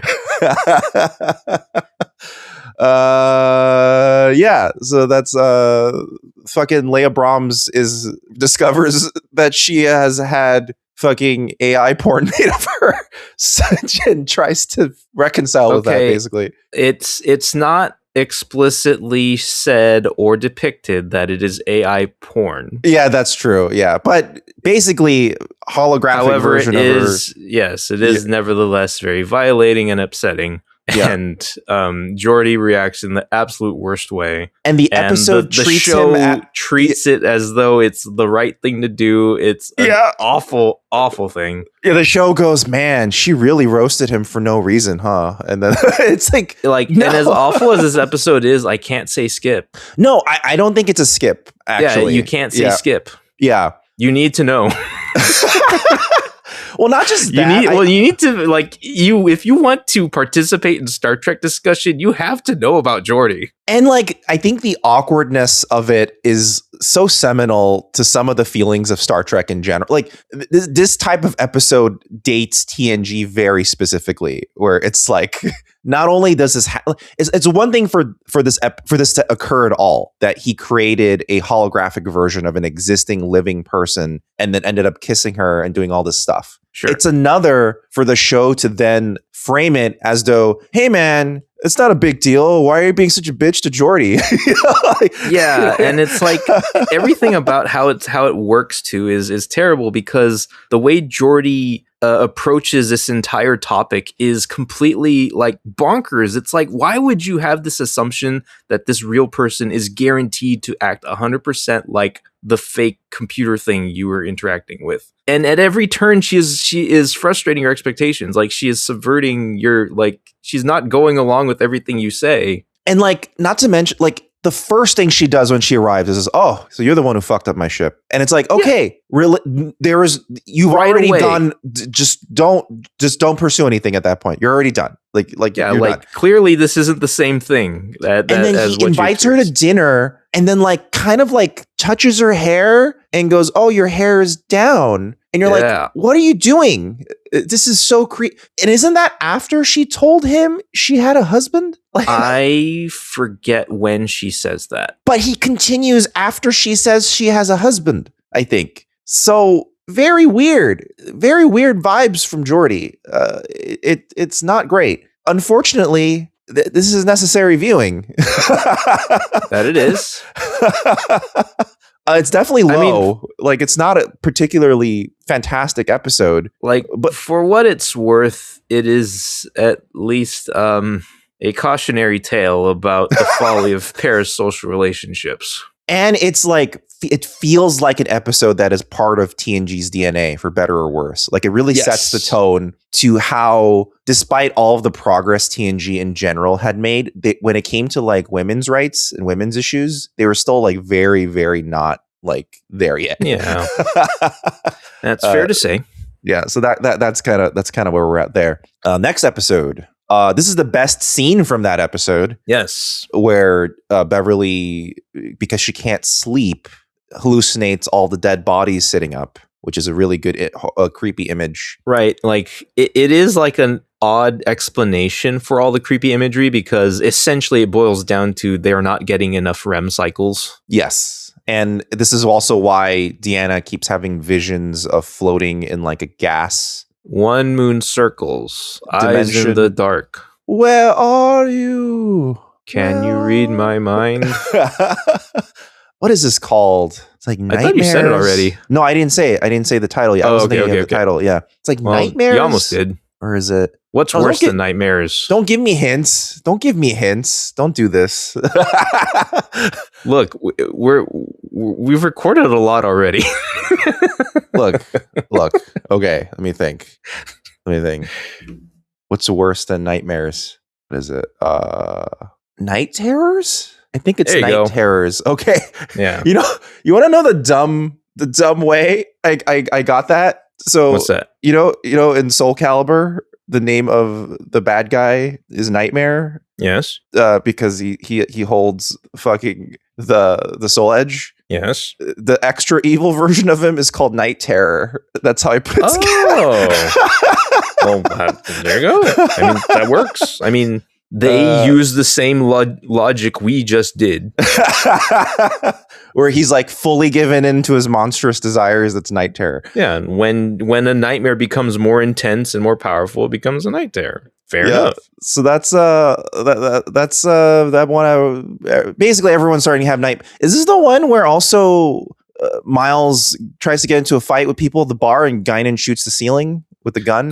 Yes, Guinan packs heat in this episode. Okay. It's also a instance of this feels like a very 90s era like thing where like when you need a like shocking, scary freak out, you need a pile of snakes. Oh, in your bed. Snakes. Yeah, snakes. Oh, snakes. Snakes in the torpedo bay. Snakes. It happened. Oh. I mean, it all culminated with snakes on a plane. After that, people just like, we're done. We're not doing this anymore. You can't use them like that anymore. Yeah, we're done. This is over. I think actually, really, after snakes on a plane, people just stopped doing this. Yeah. We need tornadoes filled with sharks now. Ugh. I fucking hate the Sharknado movies. How about one really big shark? It's a big spinning shark in the sky. It just won't stop. It's doing a Tatsumaki Senpukyak throughout. Megalodonado. This is a watch if it comes on for me. Like it's lots a lot of visuals. It's a lot of fun, stupid visuals. I know everyone's like, oh, Deanna floating in the smoke is really dumb, but it's also funny. So, if you have it on a second monitor, you're kind of like, look at that. It's stupid. Mm-hmm. I mean, Guinan like shooting the ceiling in their spaceship, and some genuinely creepy moments like the morgue scene. So that is actually like, whoa, yeah, all the sitting up there. Yeah, that is like probably the coolest like scene in the episode for sure. So in that sense, probably sure. Here. Like just group all the Beverleys together. Yeah, let's just group all the Beverleys in one spot. Next, make them touch. Is this the old belly episode? The belly episode, but what is it called? Not belly. It's called. I feel like this is one of the harder ones to remember because it's kind of a generic sounding title. The only thing that comes to mind is Unnatural Selection. That's the only. Unfortunately, not. So it's not that. Okay. Yes. Then let me think. Well, okay, give me 10 seconds. 10. Okay.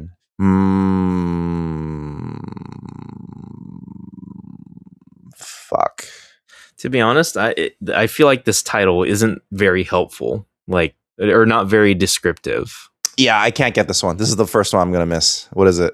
Identity Crisis. Identity Crisis. That's what it is, right? Although, sure, like he kind of loses his sense of identity. Right. That's not really what's going on here. Yeah, I mean, the core of it really is like a procedural mystery investigation episode.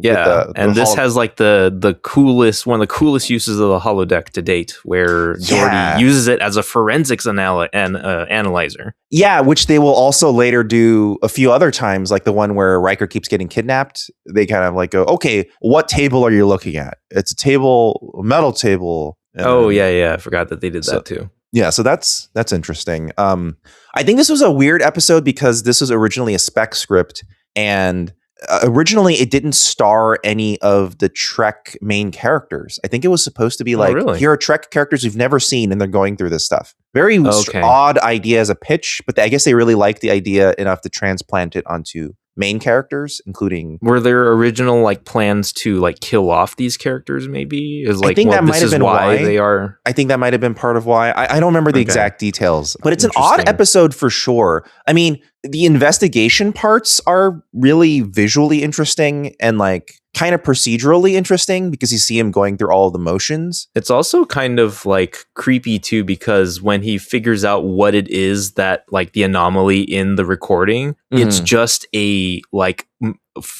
a human shaped figure without detail in it. Yeah, it's like this weird shadowy thing in the middle of the room. It's kind of off, like unsettling, and it's kind of cool effects. Like it was actually practical, so they had him wear like these morph suits with stuff that would glow under blacklight, like really fluorescent paints. And on top of that, they also did a few like predator vision or like predator like warping air effects as well when he was like reptile invisible. Yeah, but other than that, it's like okay, like as an episode. Like one thing that I found notable again, or because I'd kind of forgotten about it, is that in spite of Geordi's previous horrendous experience with Leia Brahms, he has a completely healthy relationship with the lady of this episode. Yeah, like you kind of go like, hey, they're both really cool with each other. They seem to trust each other a lot. They're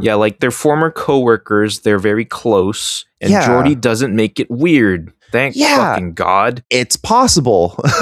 Yeah, like this is the episode that makes you keep up some hope for Geordi. Yeah, because like even at the end, it's like that friend of his is who gets through to him and like appeals to his humanity and gets him to like come back to them a bit. Yeah, and he even says like, "Hey, like I could tell that I was losing myself in there, and I could tell that I could trust you implicitly. Like I just felt like I should trust you." And like it was a demonstration of like, oh, so Geordi can have a deep and meaningful relationship. Like a friendship with a lady that doesn't get super awkward and horrible and feels real and like believable and is not like and it literally saved his life this episode. Even so, and he kind of she's returning the favor. He saved her life, so it's like, you know, there's like this. She could have ended up being like a cool recurring character if, you know, they thought about it, but they don't think about it. There's another example of like, hey, they built up some decent stuff here and they could have used it some more, but dang, they threw it away. But I think, well, where would you rank this? You know, my notes had it at watch if it comes on. I agree. I also think it's actually fairly low in that category, just because it's like fine. Yeah. I think it's actually lower. I think it's here. If you care about Geordi's soul, you need to watch it. Your soul. So we have that. Next is this. That is obviously the episode where Barclay gets super smart because the aliens decide to bring other aliens to them instead of traveling outward, which is really weird, but fine. Flowers for Barklanon. Yeah, this is Barclay's Flowers for Algernon episode.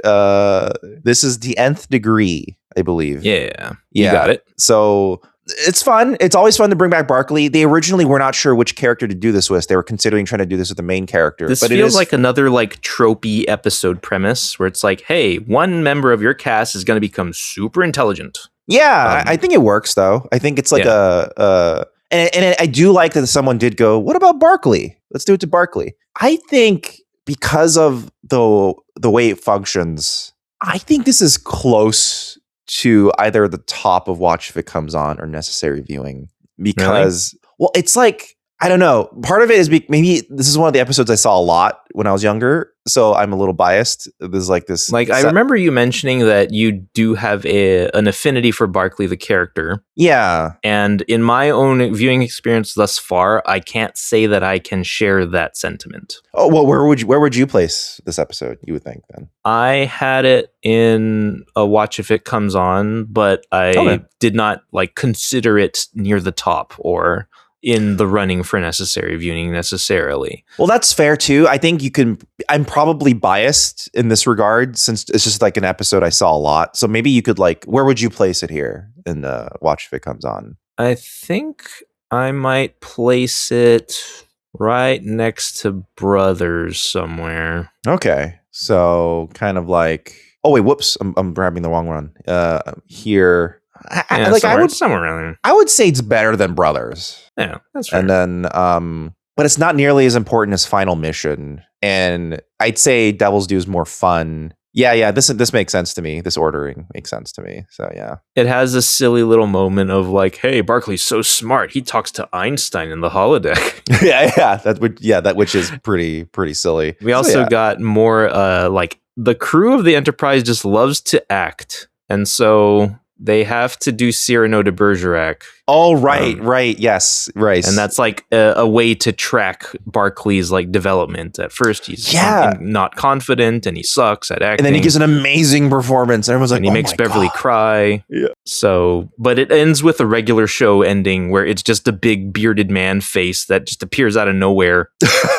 To tell you, like, you're interesting. We want to learn all about you. And then they have a 10-day info exchange. Yeah. Which is also like a crazy huge event because apparently that thing has like access to technology this like Federation has never seen before. Also, they were also like teleported like however many 100 light years away just to be teleported to the center of the universe where these guys live. They should also be like, hey, by the way, can we get some of that super smart technology? Like, can we just use it every once in a while to like help stuff? Nah.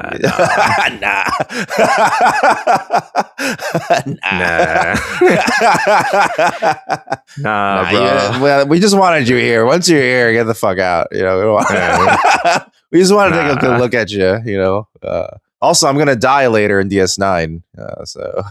I guess another through line through that episode is Barclay tries to like he makes passes at Deanna and invites her for a walk at the Arboretum. Oh, right, yeah. And then she goes with them later. She's like, you know what? Let's go. Now that you're dumb again, I have pity. I pity you again. Let's go. Yeah, let's go. I pity you. So there you go. That's fine. Let's see. Next one is the one I accidentally put up, which is Qpid. Quite so. I think it has to be Qpid because it has to be a Q pun, and it's the only one involving love with Qpid, with Q. Indeed. So it's Qpid. This has to be in the watch if it comes on territory because it's not important at all. It's almost necessary viewing just because it's like it has so much iconic imagery of it's well memed within the fandom as far as I can tell because of all the Robin Hood getup. Yeah. It is fun stuff, all the Robin Hood getup stuff. Like you see Friar Tuck Data getting hit with arrows and not caring. Yeah. You see Worf destroying Geordi's loot. Worf is not a merry man, etc. Yes, Worf is not a merry man. All that stuff. That's all great. So I feel like that needs to, you know, to be there. We have a big old callback because Vash is a recurrent character. Right. So we have. Wait, is this when she like sneaks on the ship? Right, she kind of shows up, and Picard's like, "Oh," and then they just start basically fucking. Is that what? I forget if that's how she showed up, but I think she like it's not like Q didn't bring her to this ship, right? Like no, Q shows up afterwards, and then goes, "Oh, you're interesting, Vash. What are you doing?" And then, like, Picard seems into you. I'm going to turn this into a thing. Yeah, that's basically this is, and then she ends up being like, and everyone's like, "Oh, who is this?" And then she goes to the bridge and she sits on the captain's chair, and everyone's like, "Oh, okay." Puts her feet up, and everyone's like, "Ugh." Yeah, so all right. This is almost like a low necessary viewing, in my opinion. It's just like pure fun. It's like a pure fun episode, in my opinion. Like Q is annoying, but in this episode, he's explicitly the antagonist, so it works. And I do like the idea of like Q is in a love triangle with Vash and Picard, and it's almost because Q almost loves Picard that he's like doing this stuff with Vash. He's kind of jealous, so he's kind of like. Well, he even says like, "Hey, if you're this into ladies, maybe I should have been one." Like, essentially, he says that to him. Yeah, exactly. And then like, it is kind of funny at the end that Vash is like, Q's really interesting. I'm gonna go with him. You know, that's very Vash. You know, and like Q is like into it. He's like, oh, okay. So and like I was really impressed that they actually continued this storyline in DS9. Yeah, and it's like the logical conclusion of it, which is a messy breakup, and you're that makes like, total sense because he's a bitch. Fucking hate each other by the end of it. Yeah, and she wants to be independent, and it totally makes sense that they fucking hate each other by the end. You know, this was also an episode where Worf commented that Vash has good legs for a human. Yes, right, or nice legs for a human. I think that's when she put her legs up on the chair. Yeah, so that's. I think no, actually, I do recall because I was skimming through it. I think she just walks by in 10 forward while wearing something that is revealing enough. Yeah, well, and Riker hits on her. Riker's like, "Oh, hello, who might you be?" Yeah, so all that good stuff. Next episode, one of my favorite episodes of all time, the Drumhead. I'm gonna very quickly put this. Skip. This is the bullshit out of here. This is the most sitting in a chair, talking and talking. Yawn. All they do is just talk and talk, and like the camera just rotates around them over and over again. It's so boring. Like going through this episode again felt more poignant right now in our history. Yeah, because this would never happen. Never, ever, ever. Yeah, this is. In case I didn't say the title out loud, this is the Drumhead. This is an excellent episode, not only because it's well written and acted, but also because Jonathan Frakes directed it very well. It's very visually interesting, despite it being mostly a courtroom drama. And this is where Star Trek gets the reputation of courtroom dramas they do really well and end up being some of the best episodes of Star Trek. True. This even goes back to TOS, by the way. If you ever watch there's certain episodes of TOS with courtroom stuff, and they're considered some of the more beloved episodes, I think. But yeah, this is the guy we're seeing is Simon Tarsus. He's the guy who is treated with prejudice because he's part Romulan. And he had to hide that fact his whole career, and it's that anger, it's that hiding of that fact that the Betazoid companion of Admiral Sati, he picks up on that like hiding something, and that's what gives them cause to pursue him relentlessly and ruin his career by accusing him of other things. Yeah, and just an amazing performance by Admiral Sati. It's just. Gene Simmons. Yes, it's just a complete standout, like one of the most memorable one-off characters in all of Star Trek. Can't believe Gene's range. Kiss. Yeah, exactly. And this. Exactly. But yeah, they're talking about like weeding out like the spy that like caused this reactor explosion or like, and I'm like, they should blame more things on T'Pel or the Vulcan ambassador that escaped. Oh, it must have been T'Pel again. They really should blame more things on her. She's like, I left 20 sabotaging devices of the Enterprise before I left. Hope you find them all. Goodbye. It would be fun. Yeah. I mean, it's true. Like, you never see any consequences of that, despite it being potentially like Federation changing, Right. Although it might be funny if all she took was like a bunch of passwords and they're like, okay, everybody, you have to go to your accounts and change your passwords. You activated two-factor, right? Turn on your multi-factor. It's fine. I'm just using I'm just using my password manager. It's fine. But what if your password manager gets hacked? Who's gonna know my password manager's password? Come on. So yeah, that's the Drumhead. Everybody who's a Star Trek fan knows the Drumhead, one of the best. I do really like that Worf gets caught up in it. Yeah, that's a great little element of the episode because it gives Picard a great opportunity to, dispense more Picard speeches at us. And also, it's a good reminder that sometimes well-meaning people are caught up in some sort of movement that they don't expect to be like evil. And like, it's really, they want to, if they want to do the right thing, they deserve a chance to like make things right, And I think that's like Worf is a good POV character for that, Picard like describes the act of spreading fear in the name of righteousness. And it sounds like such an obvious, basic ass thing to have to watch out for. But boy, is it relevant right now. So the crazy thing is there's a famous scene in the Drumhead where he says this line, and I always thought that, like, so the line is, with the first link, the chain is forged, the first speech censured, the first thought forbidden, the first freedom denied, chains us all irrevocably, right? And he attributes that to Sati's dad. Yeah. But I always thought this was a reference to something, but no, this was just written for the episode. It's really great writing. That's a really great little thing. I kind of had that like sense too, just from watching the episode and like kind of forgetting like what exactly happened. Like it just felt like that's the sort of quote that comes from beyond Star Trek.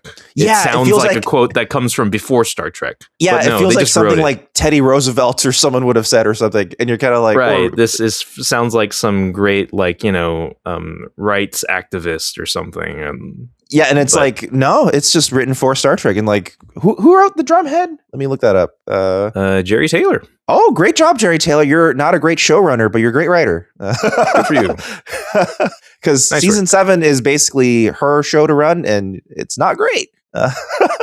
Well, their scripts were also deteriorating here and there too. But that is her job. You can only do so much about that, though. Yeah, and also it's different skill sets, right? Like, you can be a great writer, but not a great head writer. It's a very different job. So, she wrote Final Mission really well. She wrote Drumhead really well. So, great. I think that's great. Mm-hmm. Next, the one with Clock Guy. David Ogden. Yeah, David Ogden. The character's name was Timison. Yeah, Tim. His name was literally Tim. He was a Timison, but a Tim nonetheless. Because he's gonna die, he has to kill himself. This must be Half a Life. Yes. So Half a Life, easily Luoxana's best episode of TNG. I was about to say the best episode of TNG, hands down, easy call. Even with Dark Page, I know Dark Page explores her like tragic background, nah. But I think it's it's not really a character exploration in Dark Page more than it is like what could the big mystery be, and it ended up being something super far dark. More contrived. Yeah, this one is like there's a sense of empathy you feel with Luoxana you've never felt before, and like right, because it really taps into something that everyone can relate to, which is like how do you cope with getting older, like aging, and like how do you cope with someone who is going to die but you love them? Like that's also like really hard, Mm-hmm. And like their relationship happens so like it's so light in the way they just come together and become a couple. It feels so realistic in the way it feels very organic, because David Ogden Stiers does a very good job of portraying like a stuffy, introspective or not introspective, but introverted man who like is being kind of brought out of his shell by this boisterous woman. Which is so interesting because like he is a completely different character on MASH. And then you see him in TNG and you're like, he's a fucking great actor. If he can turn from MASH guy to this guy, like fantastic. And like it feels like the way they come together as a couple feels so effortless. Like it doesn't feel forced at all. It feels it is the most believable relationship Luoxana enters in this show. Yes. And one of the most believable emergent relationships in the show at all. Yeah, like I think it's really right. Great. The only weakness of the episode is that David Ogden Stiers is such a great actor that I hate to say it, but oh my god, my brain is farting. What's her name? Marina? No, not Marina Sirtis. Yes, exactly. I was about to make that mistake. Shit, who is it? What's her name? Marjan. Oh yeah. No. Majel Barrett. So Majel Barrett. I almost said Marjan Satrapi. Oh, she's passed away. Rest in peace. Yeah. Majel Barrett's performance feels so much less good by comparison, unfortunately. Like David Ogden Stiers is so good that like she feels like she's almost outclassed. I mean, like that's that's kind of like a mean thing to say, but I just feel like she didn't like keep up with them, so to speak.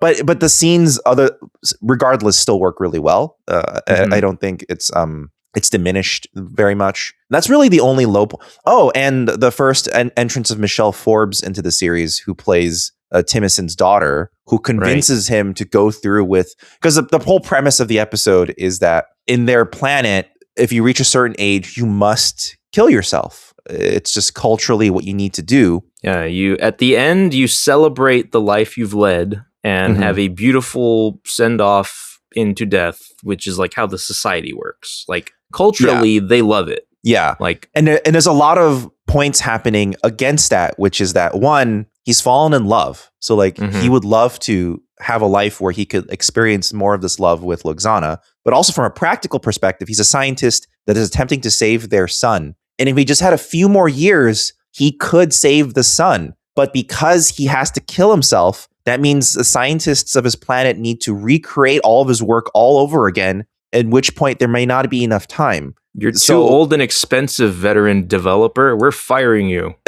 And they will still not even entertain the idea of just letting him live a little bit longer to fix the sun. Like, it's kind of like very, very dogmatic about their belief to the point where his daughter is outraged. And the crazy part is, because Michelle Forbes is such a good actor, like this episode's full of great actors. Like, she's so good, you kind of believe her point of view. Not like agree. And David Ogden Stiers, with his good performance, reacts appropriately to that. And you kind of get that full sense of like, oh, this is how this culture operates. Like, they really care about this stuff. You kind of feel it. Like, you still don't agree with their point of view, but you believe they believe it. Like, you kind of go, oh my God, this is actually that important to them. Shit. Yeah. So what do you do? And that is like the sort of arc that Luoxana herself goes through. It's like, damn, like this really is important to them. Yeah. And like just coping with that. And eventually she compromises by accompanying him to the planet as he commits to dying in the end. It's such a great episode.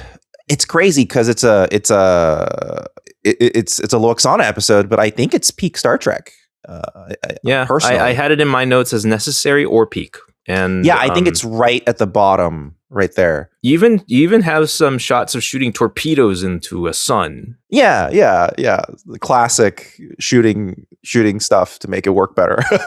I should have been keeping track of all the times the Enterprise shot lasers at a planet this season. You can just assume it happens every episode. I think it happened at least once. I saw it. I was like, yeah. It's just a great episode. I don't know what we gave it at the time. I feel like we may have given it lower, but it's actually a really great episode because it's all the emotions are very believable. Mm-hmm. Unlike this episode. This is, I believe, The Host. Correct. Because directed by, for the very first time, even, I think. Oh, this is Patrick Stewart. Oh, okay. No. It is Marvin Rush's first director. Oh, this is Marvin Rush. Oh, I remember. Yes, because Marvin Rush actually has an interview where he said, like, this was a pain in the ass to shoot because Beverly is pregnant. So we need to like that's why it starts. There's so many close-ups of her because they need to avoid her belly. They should have just used her belly for the Trill belly. That would have been funny. Like, everyone has a big baby bulge, you know, when they have a Trill inside them. I think it's kind of interesting. Like, so the question it poses is sort of interesting in that, like, how do you? And it's a Star Trek-y premise, right? Because it's like, oh, you know, we're gonna how do you? What are you really in love with? The worm? Can you still love it if it's Riker? You know, and right. You know, but I don't know. Maybe it's just me. But in retrospect, is it really that good? I don't know. Sorry, what do you think? I'm sorry. Like, I think the premise is compelling. The quandary presented is also like compelling. One thing that I forgot was that the episode begins with Dr. Crusher in a relationship with Odan. Yes, it just hard cuts to them making like out. They're already super close doing up. it. Yeah, they're already in there, and that was kind of like, oh, I just totally forgot that's how it started, but that's okay. Yeah. And I do think it is like, it's fun to go through the episode and kind of work through the emotions as they go, because once Odan has to go into Riker, the episode shifts into a very different type of like dynamic where it's like, okay, now that not only is it a new person, it's this person I'm already have an established relationship with that I know to be a certain way, but now he is also the guy I love. Right. And that's a very interesting like dynamic to explore. So I think it's fun to watch that stuff play out. Personally, I like it. I like it myself. It also poses a very complicated question at the end, which isn't really resolved, and I think would have been the more interesting angle for the episode to have taken for the full thing, which is Odan, the symbiote, goes into a woman at the end. Yeah, the host becomes a lady, or they get a lady host to replace the original host. Imagine how much more interesting the episode would have been if that was actually the premise. Like, instead of going into Riker, and that would have become a very different. That would have made it a very special episode. in the 90s. See, that would have been so much more interesting. Like it had to go into like interesting, Deanna sure, or something, you know? Like, yeah, although it would have been interesting, I can hardly expect them to have done it in that time period. But they did it for the ending, right? And at the ending, right, and then they chicken out, where she's like, "Well, actually, I'm not into that. Bye." Well, see, a lot of the scenes they do could have still worked because, for example, there's that scene where Riker goes into she's like, I don't know if like I can love him anymore if he's in that body, right? And she's referring to Riker, right? But she could be having that same conversation if the symbiote was in Deanna. It just means something different, right? Right. It would mean that it's gay, which you can't do on 90s TV, Marvin. I mean, they did sometimes. Like they did, like, you know, like what? Like in this episode, but just towards the end, you know, like but what did they do it? Did they kiss? Like, well, they don't have to kiss. That's the thing. Like that part you could have removed. That was such a quick little thing. This is about what you could get away with, man. I don't know. What would you rank it? I think I'm a little biased. So where would you rank it personally? I had this at necessary. Really? Wow. Guess what? I have it as skip. Funny. Because here's the thing. There's a few things. There isn't that much consequential that happens. I actually don't think it's that interesting an exploration of character for Beverly. And not for Beverly, no. And or Riker or any other character. There's nothing really that interesting that happens with their characters per se. It's just more of like, well, he's different. I don't know if I love him. Like that's, to me, a woman wondering about if she still loves another man is not that interesting to me. I'm like, whatever. Like that's such like a 90s. Well, I should also keep it like remind you that I also tend to weight lore. So, well, if we're talking about the introduction of Trill, but if we're talking about that, Trill are wrong in this episode, which is why I want you to fucking know it. You want to know the lore is wrong. Well, I think it's fun to know about the different versions of things. Because to me, if you skip it, then everything is super consistent in DS9. You don't have to worry about anything. It all matches just fine. Things that I noticed that were kind of interesting in retrospect after watching DS9 for a while is at some point the symbiont says so-and-so is just a host. Yes. And trivializes them completely. Yeah, and it's like, oh, they just died, whatever. I'm just going to get a new host. It's fine. Like, which is not the way it's treated at all in DS9. DS9 is way more interesting that they share memories and that the host is just as important as a symbiont. That's what I mean by I think this is not as interesting an interpretation of... Yeah, and I do acknowledge that Trill became much more interesting later, but I still think there's good to be had here. I like there's that great reverse shot of Odan Riker wandering into 10 forward just staring at each other at Beverly while pan flutes are playing. Yeah, that's still really funny. Yeah, this episode loved its pan flutes. I forgot that this was like a throughout the episode thing. The pan flutes. It was supposed to be like the theme of Odan or something. I guess so. Yeah. We're very split on this, actually. This is the first time I think we've been so split. Which is funny because I don't think we ever split like this on like the ratings. No, I'm pretty sure we wouldn't have been split like this on the rating. Because this isn't necessarily a rating of goodness. This is a rating on like how should we watch it again? Yeah, like where it stands in the Star Trek canon. This is hard to reconcile because I don't know if I want to then put it in watch if it. I mean, actually, no, that's a good compromise area to put it in watch if it comes on. I'm okay with leaving it in watch if it comes on. Where would you put it? I am biased, so like, where would you? Well, I already told you necessary is the category I had it in, and I don't often put a note as to where in the category it should be, but. And again, I bring this up as like I did take into account that it was the introduction to Trill as a concept, and they tried to explore the concept at least a little, and it's it isn't just like he looks different now, and I still love him. He's fucking Riker now. Yeah, he's Riker. That's true. Yeah, I like. Can I love him if he's also Riker? Is this possible even? But it's so superficial. Like he looks like Riker. Like they say all throughout the episode, he is literally just a host. He's not in control at all. He's basically a robot. Like, all right. I mean, it's enough to convince her. it makes a superficial argument in her favor, not like a real one. Okay, you know what? I'm gonna put all the Beverleys together, and just to make it nice and clean, I'm gonna put this guy here. All the Beverleys are in. Yeah, that's fine. Like I think over time, I find myself trying to gently pull back toward popular opinion because I feel like I've spent too long being the outsider that is looking for stuff to be different with, you know? That's fair, but yeah. And although, like, there are certainly all sorts of criticisms we can pile on now, and we have, and we do, I was able to, because I ran through these episodes really quickly, before doing this, and I don't know, I had more fun than I thought, generally. Well, great. That's awesome.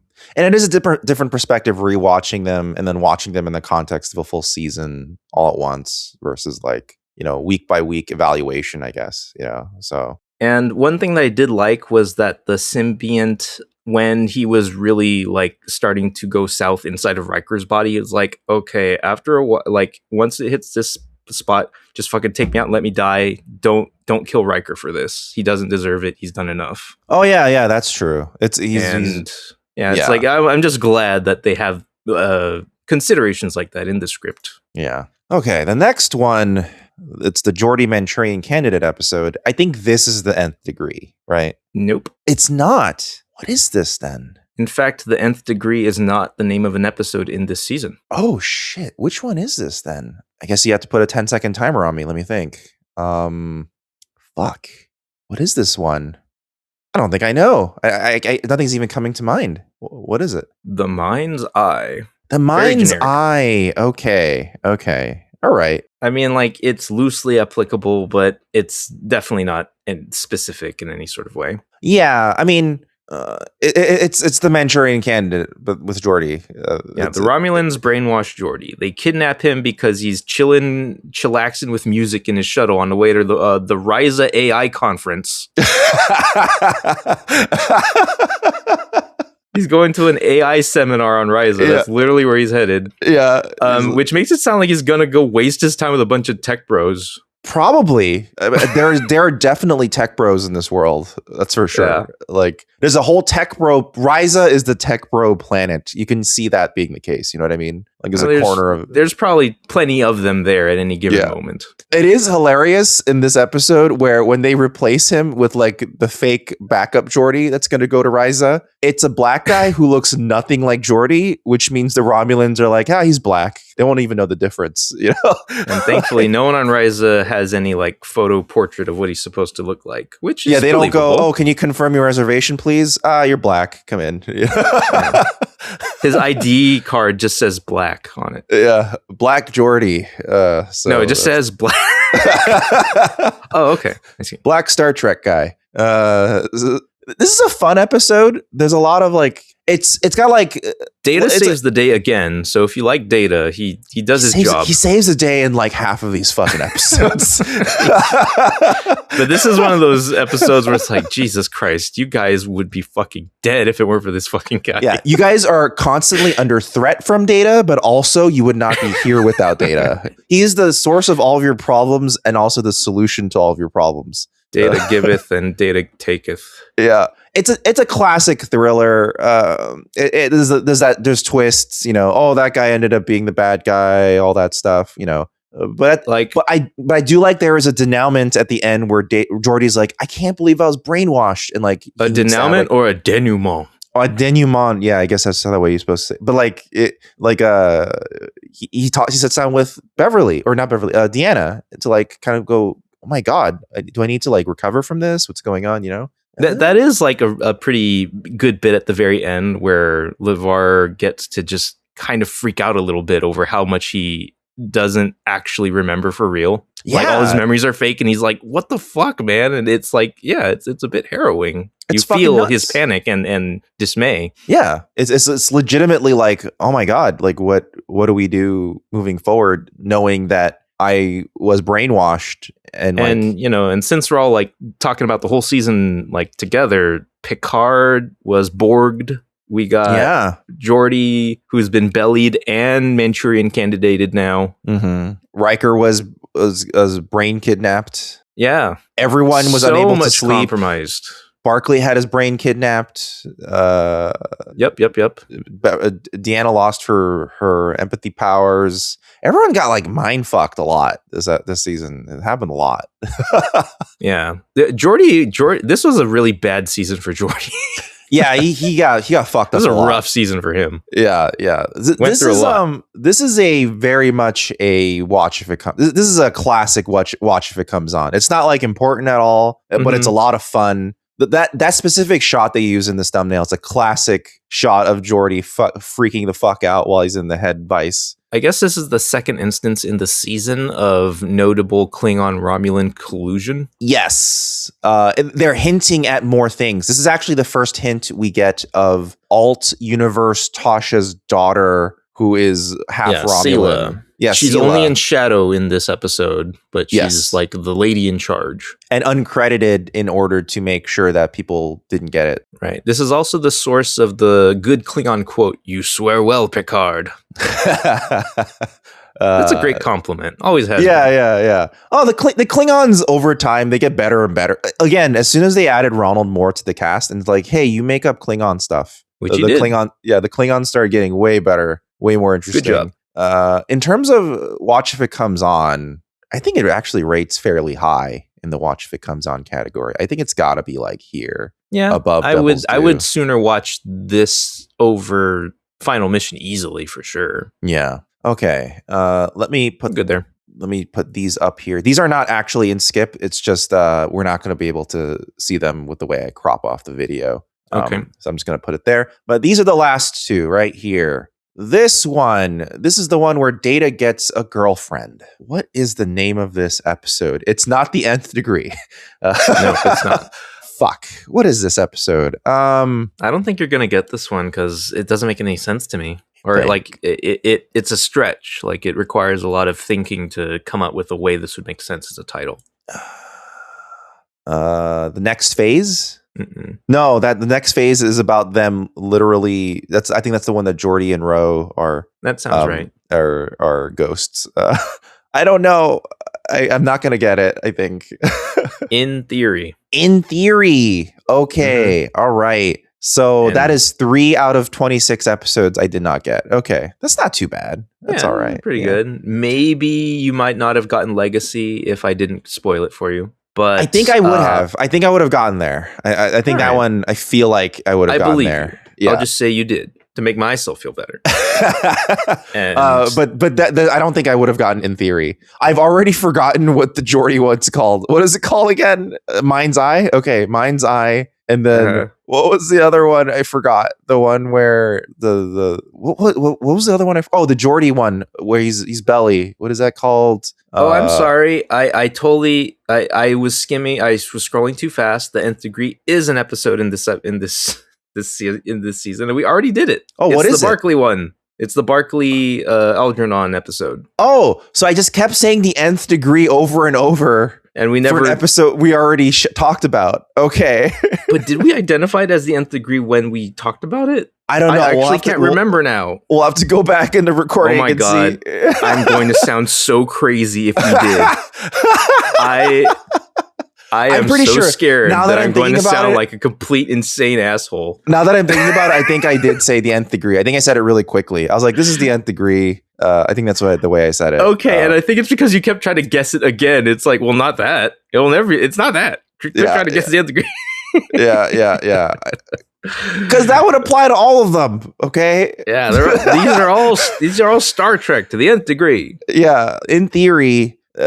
I don't remember what the B plot is, but the A plot is he gets a girlfriend and he tries to make it work. But it turns out that it's because she breaks up with him because she thinks he's not capable of showing off true love. And that turns out to be false because then Spock jumps up to him and he's capable of showing her true love, like pure affection. He pets her in the moment and you can ascribe affection to the interaction if you like. I think so, because Spot chooses to go directly. And I'm sure to that's him. what they mean to imply, but if you really want to be a hardline stancer about Data and his lack of emotion, you can be. Because, that doesn't mean he's incapable of affection. I think that's her. I think they do establish her as being a bit of a hot mess. Right, because they're kind of like, oh, she just goes out. Yeah, she's and fresh out of a bad relationship already. Yeah, right. Like doesn't she start off complaining a lot to Data about what was wrong with her previous relationship? He's the guy that she complains to about stuff going on, and he goes, may I remind you, you've already gone through this. He's basically gently telling her, hey, you're just doing the same stupid shit over and over again. Right. And I think we kind of compared him to an AI chatbot, when we talked about the episode originally, which he essentially kind of does. And and since he seems to go through the motions of being a boyfriend, having written a subroutine or program to be a boyfriend for her, she feels like, oh, this isn't real love. This is just a cold facsimile of being a boyfriend for me. And so she kind of loses interest because she realizes it's not what she wanted. Yeah. And she needs to find real affection, which the episode implies is she just doesn't get Data, unfortunately. Yeah, which is okay. That's all right. It's easily a watch if it comes on, I think. I don't think it's particularly necessary for anything, but what I had in my notes here was, in conclusion, you women don't know what you want. That's why you're still women, because you're stupid. That's what the writers thought, for sure. Yeah. that's how this lady acts. Yeah. So I think it's somewhere in there. I don't know. What do you think? I also had the note that Data dating is cute and all, but then you get the horrific death of the lady phasing partway through the floor in the middle of the episode. Oh, that was this episode. Oh, shit. The next phase, indeed. Yeah. And I completely forget why or how. Isn't that the B plot? Aren't they going through something that's causing phasing or pockets of the ship to stop being corporeal or something? And that's why that's happening. I don't remember. It's not important to the main point of the episode at all. Yeah, definitely not. Definitely not important to the main premise. But it's very separate. It's a very striking visual, though. That it's one of the shocking shots people sometimes point out. We're like, oh my god, look at that gruesome death in TNG. This and the head explosion. They go, oh my god. So I think it's a watch if it comes on. I don't know what you think, but I agree. That works. Where should we put it? This section's getting meaty. This watch if it comes on. I think it tends to be the big one, right? It's the largest. I feel like it's the broadest spread. It covers the most stuff. Maybe I'm trying to. I'm gonna quickly just look up our tier lists, but continue. Where do you think it should go in your opinion? In theory, because I think it's cute. I like it better than Brothers. I think maybe it's below here. It's below. Yeah, I was kind of looking at that too, but that's where I placed the last thing in the watch if it comes on, right? It's around the Brothers, and it just kept on saying that. Which is fine. That's the middle. It's somewhere in the middle. Yeah, we can do that. And the last one, of course, is Redemption. Part very one. Important. Part one, yes. We've continued to They don't say it's part one though in the episode. I don't. Oh yeah, they're trying to trick you. They're trying to be like it's. But by at least the fans haven't caught on yet that every season will end in a cliffhanger. So that's where we end.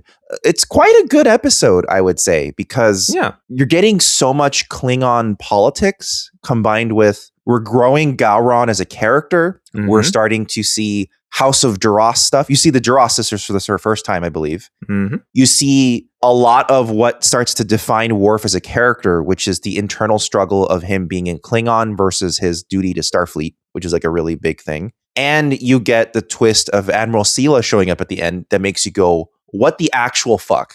Yeah, that's a pretty compelling, wait, what? kind of like what the actual fuck is going on? How is this possible? Yeah, that comes out of nowhere. You really have no clue how that could be possible. Which I think, to their credit, they did have a plan for why it was like that the entire time. So it wasn't just like, we'll figure it out later. Right. Okay. And the way they do describe it does make sense, you know, that like, you know, they were captured right away and all that.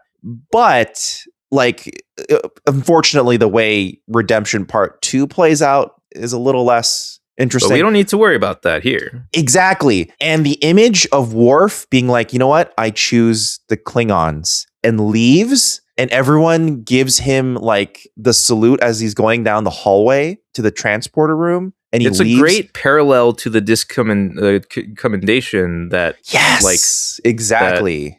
Like while everyone else was turning their backs to him that time in the Klingon on Kronos as he walked away. And it's within this episode that he had that overturned, right? Because they were like, you know what? Yeah, Gowron, when Gowron is named like the new head guy, he like restores his honor, and he grabs the blade of the Diktog. And Kern shows back up. Kern is always great. He's fantastic. There's a lot of great stuff going on. It's also like I love seeing more Klingon society exploration. The Klingon Civil War begins, which is a pretty important pivotal thing. This is I think this is peak Star Trek. This is like very deep Star Trek lore stuff. And I don't know. I'm not sure what you think necessarily, but if you consider it peak, I can agree. I had it at least at necessary viewing. Yeah, because I would actually put it above Best of Both Worlds Part 2. Like, it's way more interesting and is a lot more to me, it's striking that when you start up Redemption Part 2 and you see the previously on Star Trek, they have to actually go through quite a bit because a lot of stuff actually happened in the episode and they have to get caught up, you know? And I think that's pretty interesting that they actually managed to pack quite a bit into this one episode for a season finale. And it's pretty satisfying as a season finale because even though it's technically a cliffhanger with the Admiral Sela, we don't even know. Do we know that she's named Admiral Sela yet by the end? Nope. So we don't know that she looks like Tasha. Yeah. So that is a great hook for the next season, but the episode itself is contained and finishes. Yeah, Worf and leaves. It also wraps up a long-standing plot line for Worf. Yeah, it's really satisfying, actually. It's not a frivolous cliffhanger. It feels like a hook for next season, you know? So I really like it. There's a part earlier in the episode where Worf goes to Gowron and S to help him out, and Gowron is like, I can't be the one who exposes the rest of the council for the cover-up right now. And it's like, I don't know. In my notes, I can't be the one who exposes the Epstein files, man. It ain't gonna be me. I'm not the guy. Not in this political climate. It's got. Yeah. They even got to fit Guinan in there. She plays the Tron game with Worf, right? Yeah, this is space, shooting phaser targets. But I wish it was it were identity discs. Yeah, this is your identity disc. This is your identity disc. It is also your weapon. Hurl it at everyone. It is their most important piece of... Don't lose this, but also throw it. This is your identity. It's equivalent of Star Wars Attack of the Clones, where Obi-Wan says, "This lightsaber is your life," and then what if he threw the lightsaber right afterward? I think this is actually a pretty high in peak Star Trek. I would say this is higher than Future Imperfect. I would put it here. Okay, it's very consequential. There's almost no wasted time in the episode. It's all very tight. And it's very pivotal for Worf's character. Like, it's a defining moment in his character arc for the whole series. So yeah, I think that's where we land. Yeah, so this is our tier list. Only one skip. Yeah, single skip. Which one did we say was a skip? The loss. Oh, yeah. Okay, yeah, the loss. Yeah, so we skipped the loss. But everything else, very, very meaty watch if it comes on section. But like, for example, if we look at season 1, we had 5 skips. And then if we look at season 2, we had 6 skips. Really? No, we had 7 skips in season 2. Yeah, season 2 is not great. That's surprising. Season 2 is not a good season, so that makes sense to me. It's just like it's such a like a common piece of like wisdom that season 1 is quote unquote the worst season, and so you would expect there to be more skips there. I think a lot of people actually consider 2 to be worse. Actually, really? Yeah. Like, okay, that finale is absolute garbage, but aside from that, you also have Measure of the Man in there, and well, I guess a lot of people consider season 2 to be worse for the wrong reasons, in my opinion, because it's a lot of Pulaski and not a lot of Beverly. Right. Yeah, true. Yeah, I forgot that Pulaski's part of season 2, and that soured a lot of people's opinion about it. So I think that's why. And then season 3, we actually gave 6 skips. Well, and okay. Yeah. So and 1 skip here, that's a pretty dang good track record. I mean, we got close. I kind of wanted to skip Remember Me, but you convinced me. So to be honest with you, in my own personal notes, I didn't actually have an impulse to call any of these skips. Okay, cool. I mean, yeah. But it might have also been like this was the first instance of our season reviews where I actually bothered to visually see the entirety of the season again. Gotcha. Albeit not necessarily at 1 times speed. But right. I did like refresh my memory pretty good this time. You got a nice little visual look at everything, and you're like, oh yeah. Right. And so I was able to see a lot more of bits and bobs of like, oh yeah, they did that too. And that's pretty fun. That's cool. And like, I like that going on. And this is the lizard brain part of me, but like, there's just something if I just see like the aesthetic of Star Trek, especially TNG Star Trek, it's just very comforting to me. So I think like just I'm rewatching sure that something is not exclusive to you. No, but I just see it and I go, oh, look at that. Look at that thing. Yeah. I mean, you just need some LCARS interface. Like you can notice it even like recently in our Discord, we saw the Magic the Gathering Star Trek like collaboration all the LCARS cards. Oh, that's and so they have cool LCARS looking. cards. It's like, ooh, LCARS cards. Oh. I don't even play Magic with the LCARS cards. We were playing Star Trek Resurgence. I was like, oh, look at that. There's an LCARS. Oh, yeah, exactly. There's a great video somewhere. I hope the Okudas are proud. Yeah, there's a great video somewhere where a graphic designer broke down why it's actually good UI. Like, and they went through it and they were like, look at this. This is actually why. And it's like clear buttons and it's like clear delineation of sections that actually makes it good UI. If it functioned like as an actual thing. This is partially also why the tone of DS9 is so interesting to me, because it's explicitly Cardassian interface for most things, and Cardassian interface looks really harsh. So as soon as you feel that, a lot of it feels like, oh yeah, we're in like a much harsher version of Trek. It's not like nice, bubbly, everything's feeling comfortable. It's like we're intentionally a little off base, a little bit uncomfortable. They should have added spikes and scallops to their uniforms.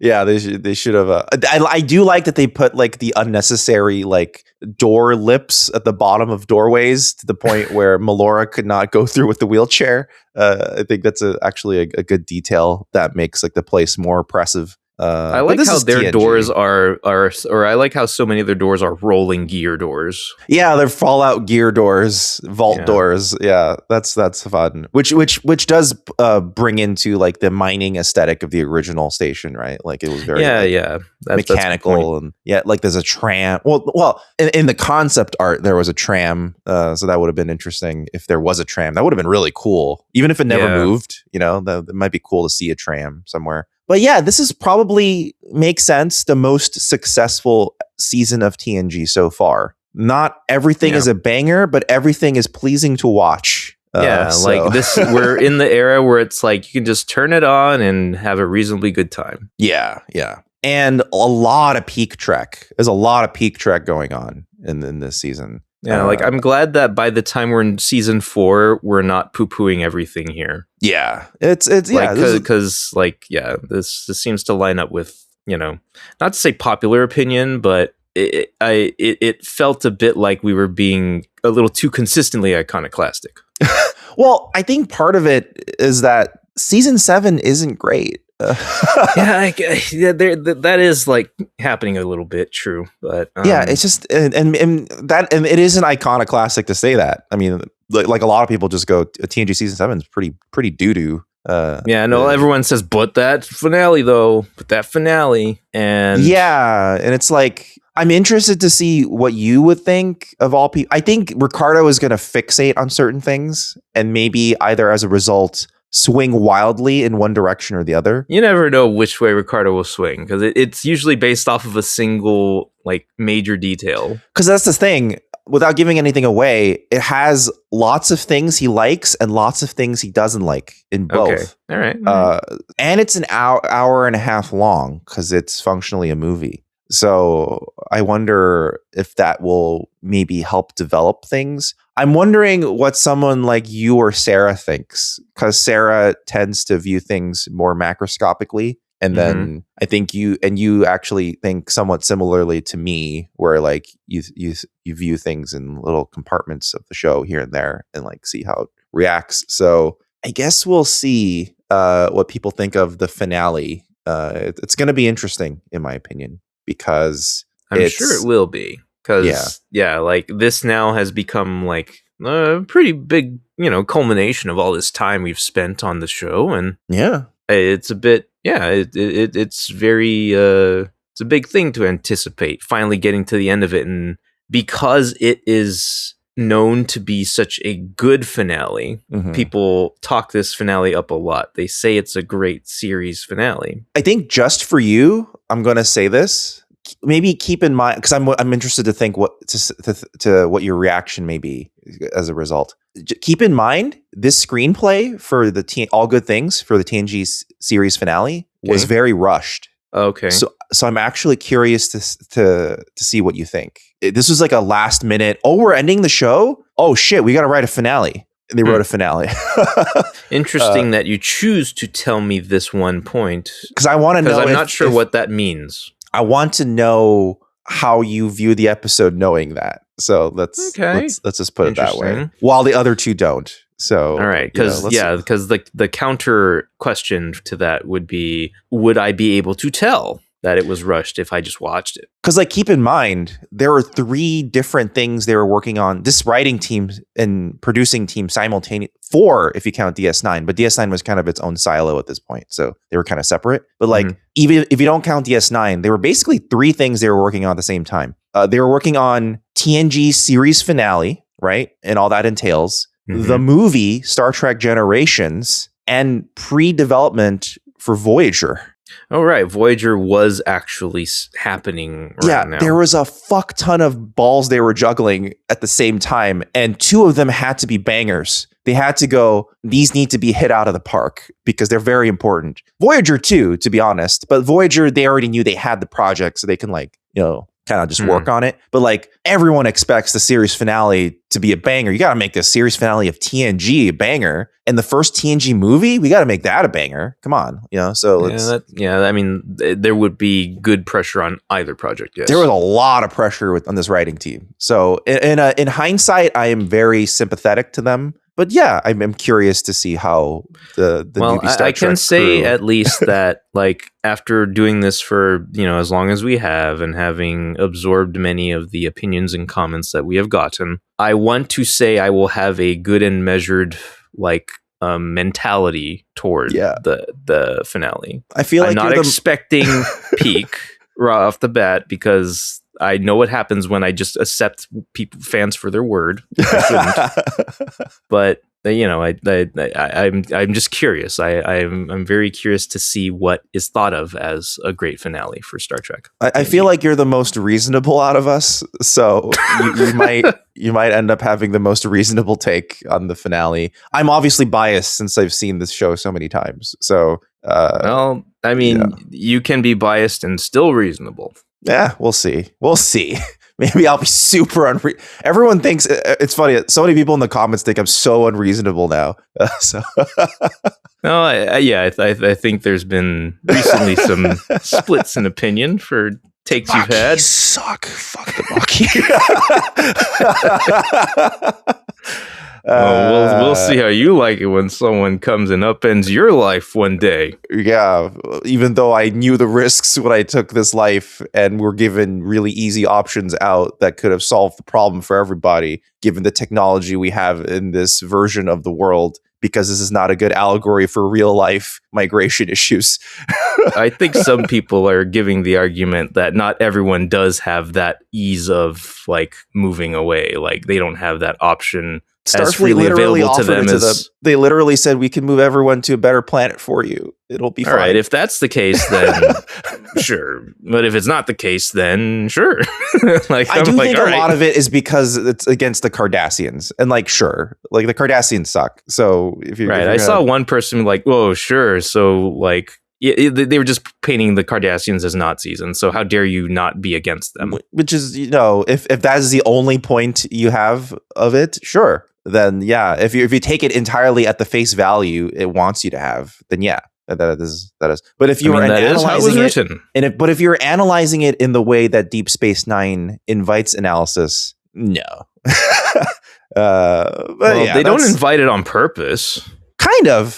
They kind of do, though, because they're getting way more in depth into the internal politics of the way things work than TNG ever did. No, the thing that they're doing on purpose is trying to manipulate you into hating the Cardassians. Well, that is our tier list discussion for season 4. If you guys liked it, give us a like, rating, review, wherever you guys are, Apple Podcasts, Spotify, YouTube. Wherever. Also, check out our merch store, fugitiveframes.store. We got that Pick Me Marmoset Picard t-shirt up, but we also have our ever popular This Machine Kills Fascist Batleth t-shirt, all sorts of other cool things, hats, sweaters, all these cool things. Head on over to fugitiveframes.store. And also, if you guys want early access and other cool perks like that, you can check out our Patreon, patreon.com/newbie Star Trek, or our YouTube membership. Both of those have links in the description, and they are both only $1.99 a month. The only difference between the two is that the Patreon gives you a dedicated RSS feed that sends audio to your podcast app of choice for early access, whereas the YouTube membership gives you a little bit of early access sneak peek into the shorts I make for the channel.